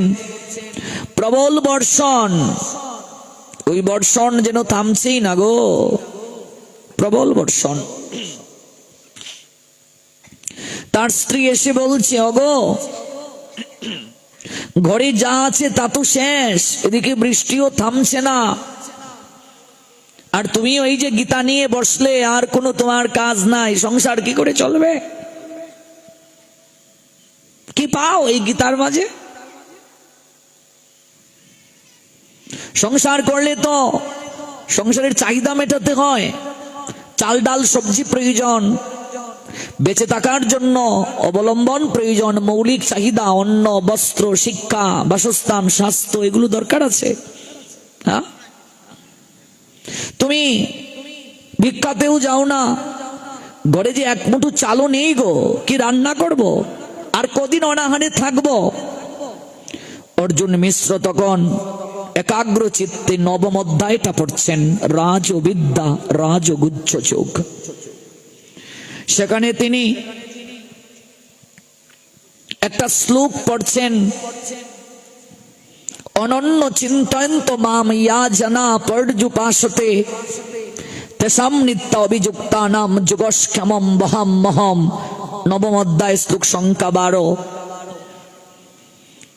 তিনি এই শ্লোকটা পড়ছেন আর তার স্ত্রী পাশে দাঁড়িয়ে এই কথাগুলো বলছেন। অনন্য চিন্তয়ন্ত মাম যে জনা পর্যুপাসতে তেসাম নিত্য অভিযুক্তানাম যুগস্ক্ষমম বহম মহম। যে ব্যক্তি অনন্য চিত্তে আমার নাম স্মরণ করে উপাসনা করে, তার কোনো দুঃখ থাকে না, তার সমস্ত অভাব আমি পূরণ করি, সেই সঙ্গে তার যা কিছু আছে আমি দেখাশোনা করি, আর যা নাই আমি নিজে বহন করে তার কুটিরে পৌঁছে দেই। এই হলো শ্লোকটার বাংলা অর্থ। অর্জুন মিশ্রের তখন মনে প্রশ্ন জাগলো, গোবিন্দ সত্যি কি তুমি এই কথাটা বলেছ? সত্যি কি তুমি এটা বলেছ প্রভু? যদি তুমি সত্যি বলে থাকো তাহলে আমারে তো অভাব কেন? তুমি যদি সত্যি বলে থাকো এই গীতার প্রতি আমার তো কত টান আছে তুমি জানো, কত মমতা আছে তুমি জানো,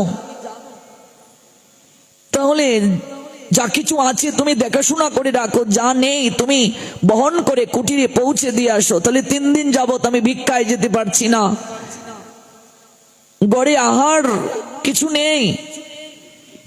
তোমার এই শ্লোকের সত্যতা নাই, এই শ্লোক মিথ্যে, তুমি বহন করো, আমি মানতে পারছি না। যদি তুমি বলতে আমি দান করি তাহলে মেনে নেওয়া যেত, যে তুমি পাত্র বুঝে দান করো, কিন্তু তুমি বলে দিলে তুমি বহন করো, ভক্তের ভার তুমি বহন করো, এটা আমি মানতে পারছি না।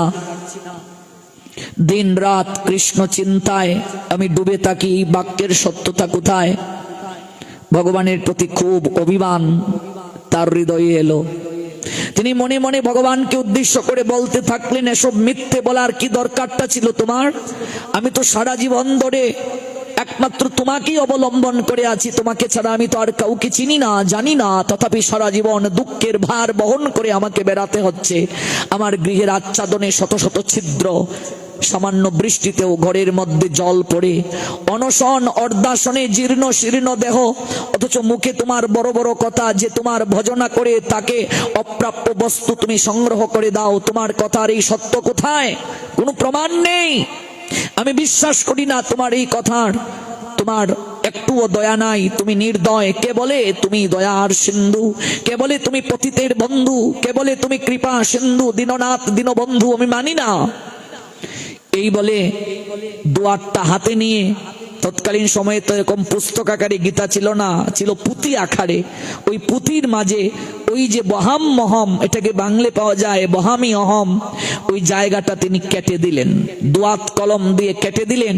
দিয়ে তিনি লিখে রাখলেন দদাম মহম দদামি অহম, মানে তুমি দান করো, বহন করতে পারো না। বৃষ্টি থেমে গেল পরদিন, রাগ একটু কমলো। বের হলেন ভিক্ষায় অর্জুন মিশ্র ব্রাহ্মণ নীলাচলে। ব্রাহ্মণী অপেক্ষায় আছেন, কবে তন্ডুল ভিক্ষা করে আনবেন, রান্না হবে, ভগবানকে নিবেদন করে তারা প্রসাদ পাবেন। কত ঘড়ি গেলেন, কেউ ভিক্ষা দিল না। কোন ঘরে গেলেন, তখন দুপুর বেলা, সবাই আহারে ব্যস্ত, বলছে একটু পরে আসো। আমাদের সমাজে একটা কুসংস্কার আছে, আহারে থাকলে ভিক্ষা দেয় না, এগুলো কুসংস্কার। আহারে থাকলে যদি কোনো ভিক্ষুক আসে, কোনো সাধু বৈষ্ণব, আহারটা রেখে আগে সাধুকে সেবা দিতে হবে, ভিক্ষা দিতে হবে।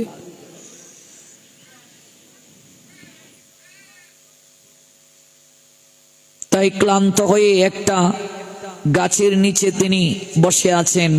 3 দিন দুর্যোগ কেটে গেল, প্রচন্ড রুদ্র, ঘেমে গেছেন তিনি। কোথাও তেমন কিছু পাননি, কয়েকটা গড়ে অল্প কিছু তন্ডুল পেয়েছেন আর কিছু সবজি পেয়েছেন ভিক্ষা করে। হাঁটতে হাঁটতে ক্লান্ত হয়ে গেছেন ব্রাহ্মণ অর্জুন মিশ্র। তাই তিনি একটা গাছের ছায়ায় বসে একটু হেলান দিয়ে আছেন, বিশ্রাম নিচ্ছেন। ওই ঝুলাটা গাছের মূলে রেখে একটু মাথাটা ঝুলার মাঝে দিয়ে একটু গরমের মাঝে তিনি চরণটা এলিয়ে দিলেন। কখন যে মায়াদেবী তাকে ঘুম পাড়িয়ে দিলেন তিনি বুঝতেও পারছেন না। ক্ষুধায় তৃষ্ণায় কাতর, তো দুর্বল, ঘুমিয়ে গেলেন। এদিকে স্বয়ং ভগবান শ্রী গোবিন্দ দাদা বলাইকে বলছেন, দাদা অর্জুন মিশ্র আমার বাক্যে বিশ্বাস হারিয়েছে। আমি যে বহন করি ভক্তের ভার, এটি সে মানতে চাইছে না।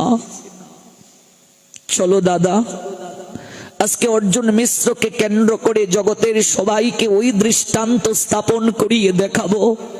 যদি একাগ্র চিত্তে কায় মনোবাক্যে নয়নের জলে আমায় কেউ ডাকে, আমি কখনো তাকে বঞ্চিত করি না। দুটা কিশোরের রূপ ধারণ করে কানাইয়ার বলাই, চাল ডাল সবজি ফল মূল বিশাল করে জুড়িতে ভরে মাথায় বহন করে অর্জুন মিশ্রের কুটিরের সামনে এসে দাঁড়ালো। কোমল স্বরে মধুমাখা যেন ওই স্বর ডাকছে, মা। কুটির থেকে অর্জুন মিশ্রের স্ত্রী অবাক হয়ে বলছে, বিবাহের এতটা সময়, এতটা বছর পার হয়ে গেল, আমাকে এমন করে তো কেউ মা বলে ডাকেনি। আমি তো সন্তানহীনা, কে গো আমাকে এমন করে সুমধুর স্বরে মা বলে ডাকছে? দৌড়ে এলেন তিনি অন্দর মহল থেকে। এসে দেখেন দরজার সামনে দুটা কিশোর বালক দাঁড়ানো, তাদের মাথায় বুঝা একটা শ্যামল বরণ আর একটা ফর্সা। কে তোমরা বাবা? আমায় মা বলে ডাকলে?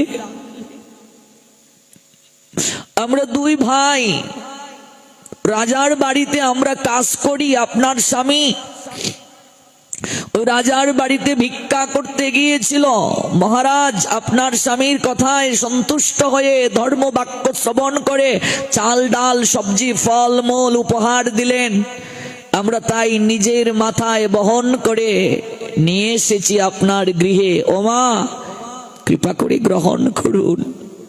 অবাক হলেন অর্জুন মিশ্রের স্ত্রী। এত এত আহার, এত ফল মূল, এত সবজি, এত চাল ডাল। মাথা থেকে বোঝাটা নামালেন। কোথায় রাখতে হবে মা? ও মা দেখিয়ে দিন কোথায় রাখতে হবে। ব্রাহ্মণী অবাক বিস্ময়ে তাকিয়ে আছেন দুটা বালকের দিকে। আহারে আয়ত লোচন, কত আকর্ষণ অনুভব হচ্ছে। দেখলে যেন মনে হয় জন্ম জন্মান্তর এমন বালককে দেখার জন্য এই দুটো নয়ন ভগবান দান করেছেন। আহা কি মমতা কথার মাঝে, কি মায়া ভরা মুখ।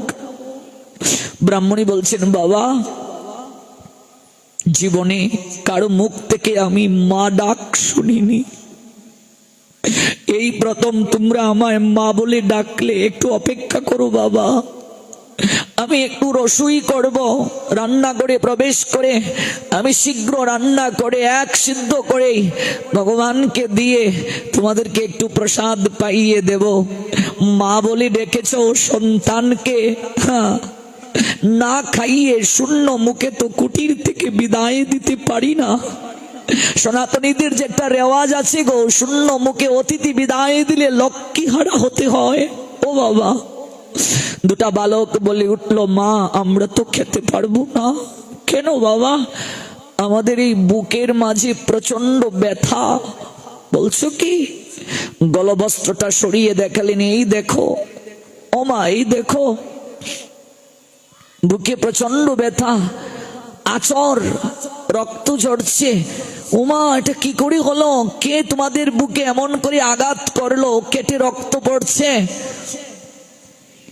দুটা বালক বলল মা আপনার স্বামী আমাদেরকে আঘাত করেছে। বলো কি? আমার স্বামী জেনে একটা পিপীলিকাকেও আঘাত করে না, কোনো প্রাণীকে সে হত্যা করে না।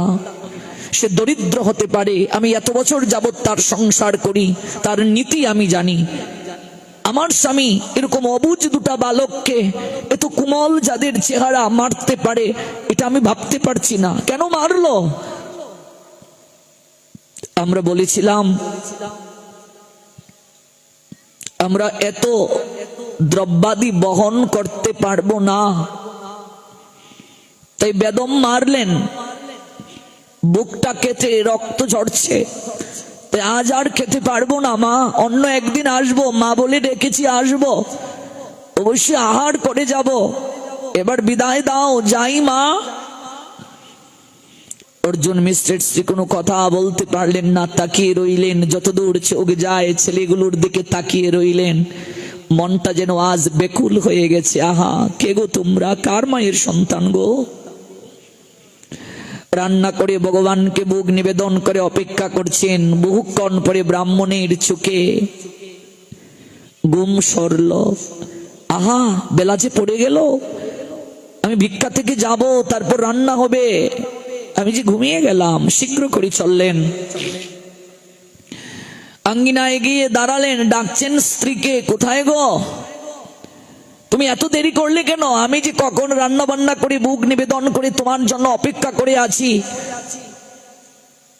রান্না বান্না করলে? চাল ডাল কোথায় পেলে? তুমি যে রাজার বাড়ি ধর্ম কথা শুনিয়ে চাল ডাল সবজি ফল মূল দুটা কিশোর বালককে দিয়ে পাঠিয়েছো। হে গো, তুমি এত নিষ্ঠুর কবে হলে গো? দুটা ছেলে এত কিছু নাকি একসঙ্গে বহন করতে পারবে না, ওরা জানিয়েছিল। এই জন্য তুমি তাদের বুকের মাঝে আঘাত করলে, রক্ত পড়ছে। ও তুমি তো জেনে একটা পিপীলিকাকেও আঘাত করো না। ওই দুটা ছেলে যাদেরকে দেখলে মায়া হয়, একটা শ্যামল বরণ আর একটা ফর্সা, তুমি তাদেরকে মারলে, চাল ডাল সবজি দিয়ে দিলে, এই বালকটিকে দিয়ে বহন করালে। তুমি এত নির্দয়। বলো কি? আমি কবে রাজার বাড়ি গেলাম ভিক্ষা করতে? আমি কবে বালককে মারলাম, চাল ডাল সবজি দিয়ে দিলাম? ওগো তাকিয়ে দেখো গৃহের কোণে এত চাল ডাল সবজি এগুলো ফলমূল তুমি দিয়ে পাঠিয়েছ। অর্জুন মিশ্র অবাক হয়ে বলছেন, বলো কি? দুটো ছেলে কেমন বলো তো? আয়ত লোচন, টানা টানা চোখ, দেখিলে নয়ন হয় অচেতন, ঝড়ে প্রেমময় বাড়ি। যতক্ষণ তাকিয়েছিলাম একটা আকর্ষণ অনুভব হলো, ওদের বুক থেকে রক্ত ঝরছে। ওরা বলে গেল লাবণ্য কান্তিযুক্ত চেহারা। ওরা বলে গেল যে আপনার স্বামী আমাদেরকে প্রহার করেছে, আমরা প্রতিদিন আহার পৌঁছে দেব, আপনার স্বামীকে বলবেন এমন করে যেন আমাদের আঘাত না করে, আহার পৌঁছে দেব এমন করে যেন আঘাত না করে। অর্জুন মিশ্রের আর বোঝার বাকি রইল না, আচারকে মাটিতে পড়লেন অর্জুন মিশ্র। গো, আমার মতো পাষণ্ডী জগতে কেউ নেই গো, আমি রাজার বাড়ি যাইনি গো, আমি ধর্ম আলোচনা শুনিয়ে চাল ডাল সবজি পাইনি গো। যারা তোমাকে চাল ডাল সবজি ফলমূল নিজের মাথায় বহন করে দিয়ে গেল, সে আর কেউ নয় গো, সে হলো আমার ভগবান শ্রী গোবিন্দ আর শ্রী বলরাম। তাদের বুকে যে রক্ত কেন ঝরছে আমি বুঝতে পেরেছি। ওই 3 দিন ঝড় বৃষ্টি হলো, বাইরে বের হতে পারিনি। আমি অবিশ্বাস করে ওই গীতার একটা শ্লোককে আমি কেটে ফেলেছিলাম কলম দ্বারা। আমি ভুলে গিয়েছিলাম গীতায় গোবিন্দ বলছেন গীতা তার হৃদয়, প্রত্যেকটা অক্ষরই হলো তার দেহ। ওই অক্ষরগুলোকে যদি কেউ কর্তন করে, শ্লোককে যদি কেউ কর্তন করে, তার হৃদয় থেকে রক্ত ঝরে। তিনি কেঁদে কেঁদে বলেছেন, পার্থ গীতা আমি হৃদয়ং পার্থ, হে পার্থ গীতা আমার হৃদয়, গীতা আমার সার সর্বস্ব, গীতা আমার পরম পদ, গীতা আমার পরম গুরু। গীতার জ্ঞানকে আশ্রয় করে আমি এই ত্রিজগৎ সংসারকে প্রতিপালন করি। ওগো, আমার মতো পাষণ্ডী পাপী জগতের বুকে কেউ নাই। ওগো, আমি শ্রী গোবিন্দকে, আমি ভগবানকে আমি আঘাত করেছি, তার হৃদয়ে রক্তক্ষরণ ঘটিয়েছি। এই বলে গীতা গ্রন্থটাকে তিনি মস্তকের মাঝে নিয়ে নৃত্য করতে শুরু করলেন আর কাঁদতে শুরু করলেন। হে পার্থ সারথী, হে শ্রী গোবিন্দ, হে মধুসূদন, হে ভাবগ্রাহী জনার্দন, হে পতিত পাবন শ্রী হরি, তুমি জগতের বুকে দৃষ্টান্ত স্থাপন করলে। গীতা আর তোমার মাঝে কোনো পার্থক্য নেই, গীতা তোমার হৃদয়ে সদৃশ। গীতার অক্ষর, গীতার প্রত্যেকটা শ্লোক তোমারই অঙ্গ প্রত্যঙ্গ। অর্জুন মিশ্র কাঁদতে কাঁদতে তার স্ত্রীকে বললেন, ওগো ধন্য তুমি,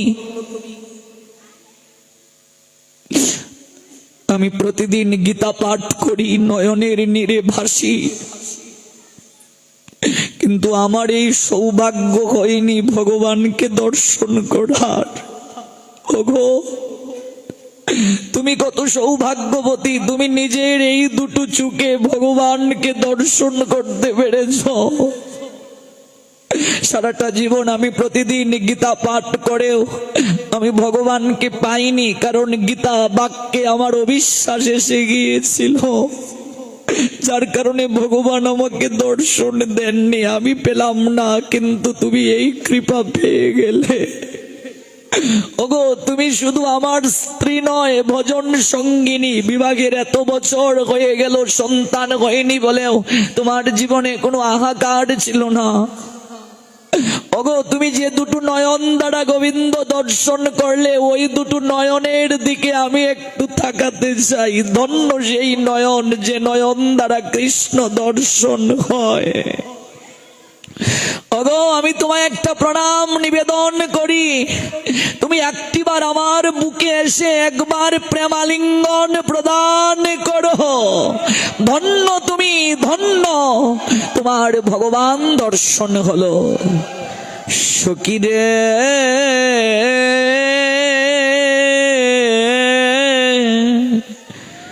জন্ম সফলতা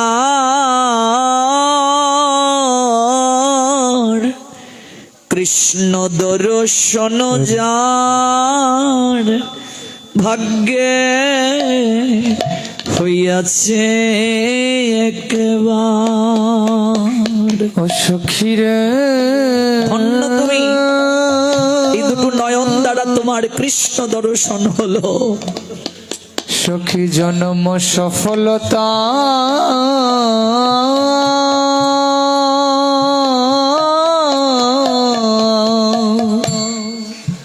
কৃষ্ণ দর্শন যার,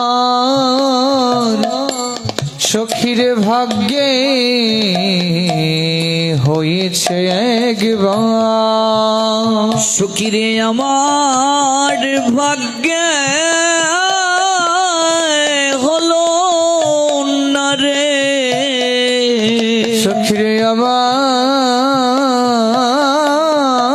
ভাগ্যে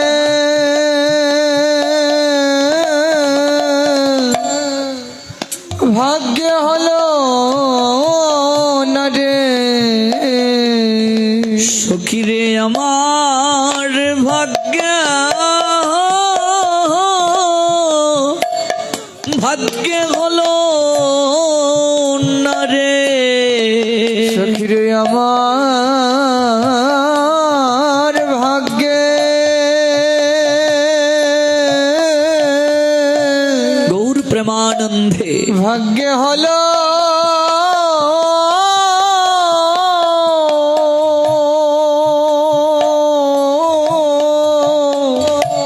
হলো না রে। তার জীবন ধন্য সার্থক হলো, যার গোবিন্দ দর্শন হলো, যে গীতা করুণা প্রাপ্ত হলো, তার জীবন ধন্য। সবাই পেল, আমি পড়ে রইলাম। আমি তো পতিত, আমি তো পাপী, আমি তো পাষণ্ডী। তাই ওই গীতা অমৃত আমার আস্বাদন করার সুযোগ হলো না, সৌভাগ্য প্রাপ্ত হলো না। কেমন করে পড়বে? গৌর হরি প্রচার করছেন, লীলা বিলাস করছেন, এক ভক্ত গীতা পাঠ করছেন, পাঠ করে অজুর দ্বারাই কাঁদছেন, ভুল উচ্চারণ করছেন কিন্তু কেবল কাঁদছেন। গৌর হরি কাছে গিয়ে বলছেন, তুমি এত কাঁদছো কেন? লোকটি বলে উঠল, আমি মূর্খ মানুষ, গুরু বাক্য কেবল পালন করি। গুরুদেব আমায় বলেছেন প্রতিদিন এক অধ্যায় গীতা পড়বে, আমি আর কিচ্ছু জানি না, কেবল গুরু বাক্য পালন করছি। আমি যখন গীতা পাঠ শুরু করি তখন আমার চোখের সামনে রথে দণ্ডায়মান শ্রী গোবিন্দের প্রতিচ্ছবিটা আপনা থেকে ভেসে ওঠে। করজুড়ে দণ্ডায়মান হাঁটু গেড়ে বসা অর্জুনের চিত্রটা ভেসে ওঠে। আমি কাঁদি, ভগবান এই জ্ঞান দান করেছেন, আমি অনুভব করি। আমরা যে গীতা পড়ি আমাদের কবে এই অনুভব হবে? যেদিন আমাদের এই অনুভব হবে আমাদের জীবন সেদিন ধন্য হয়ে যাবে। তাই জন্ম সফলতার কৃষ্ণ দর্শন যার ভাগ্যে হইয়াছে একবার। সখীর জন্ম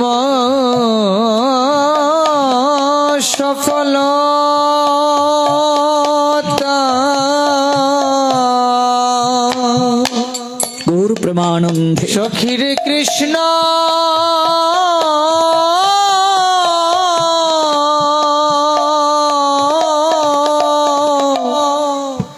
কৃষ্ণ দর্শন যার,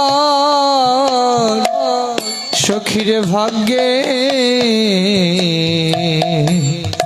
হয়েছে একবার। যখন এই অনুভব আসবে যে সবার সব প্রাপ্তি হলো, আমার হলো না, তখন শুধু কাঁদবে, আর কোনো কিছু মুখ দিয়ে বের হবে না। যেমন লোচন দাস ঠাকুর কাঁদছেন, হগো সর্বজীব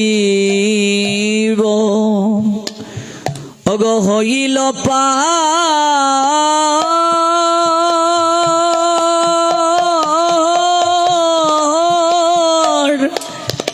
প্রেমের বাতাসে অগো সর্বজীব। সবাই পাড়ি দিল, সবাই ভবনদী পাড়ি দিল, আমার হলো না। হইল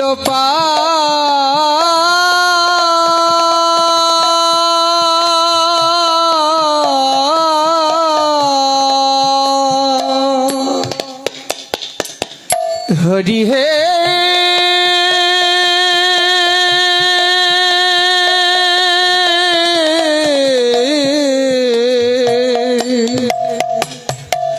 ও গো দয়াময়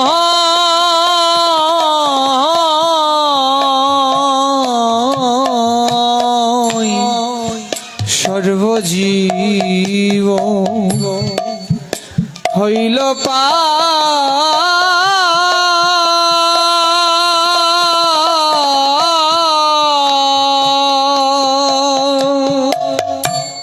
ও গো প্রেমের বাতাসে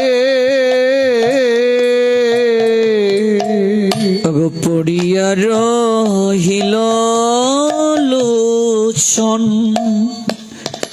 আপনার দোষে।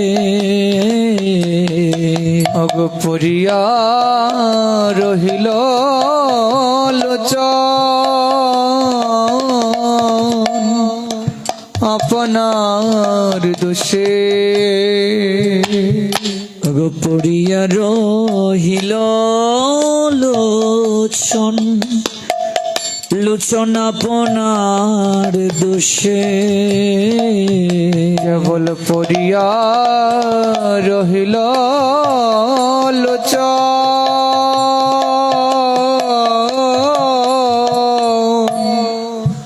আপনার দোষে। তুই পড়ে থাকবো না আমরা, ওই পতিত অবস্থা থেকে উদ্ধার করার জন্যই তো গোবিন্দ আসেন যুগে যুগে, কলিযুগে এলেন গৌরাঙ্গ রূপে। অত্যন্ত পতিত পাষণ্ডীকেও কৃপা করার জন্য এলেন। আজকের এই গীতা জয়ন্তী, গীতার আবির্ভাব আমাদের জীবনে প্রেম ভক্তি নিয়ে আসুক। প্রেমের বাতাসে আমরা যেন এই তনু মনকে স্নিগ্ধ করতে পারি। প্রতিদিন এক অধ্যায় আমরা গীতা পড়ব, সন্তানকে গীতা পাঠে আগ্রহ বাড়াবো, গীতা স্কুলে পাঠাবো। এই ভাগবত যজ্ঞ আমাদের জীবনে, এই গীতা যজ্ঞ আমাদের জীবনে বিশেষ বার্তা নিয়ে আসুক। সবার অহৈতুকী কল্যাণ হোক, মঙ্গল হোক। আবার হবে তো দেখা, এই দেখাই শেষ দেখা নয় তো। নিতা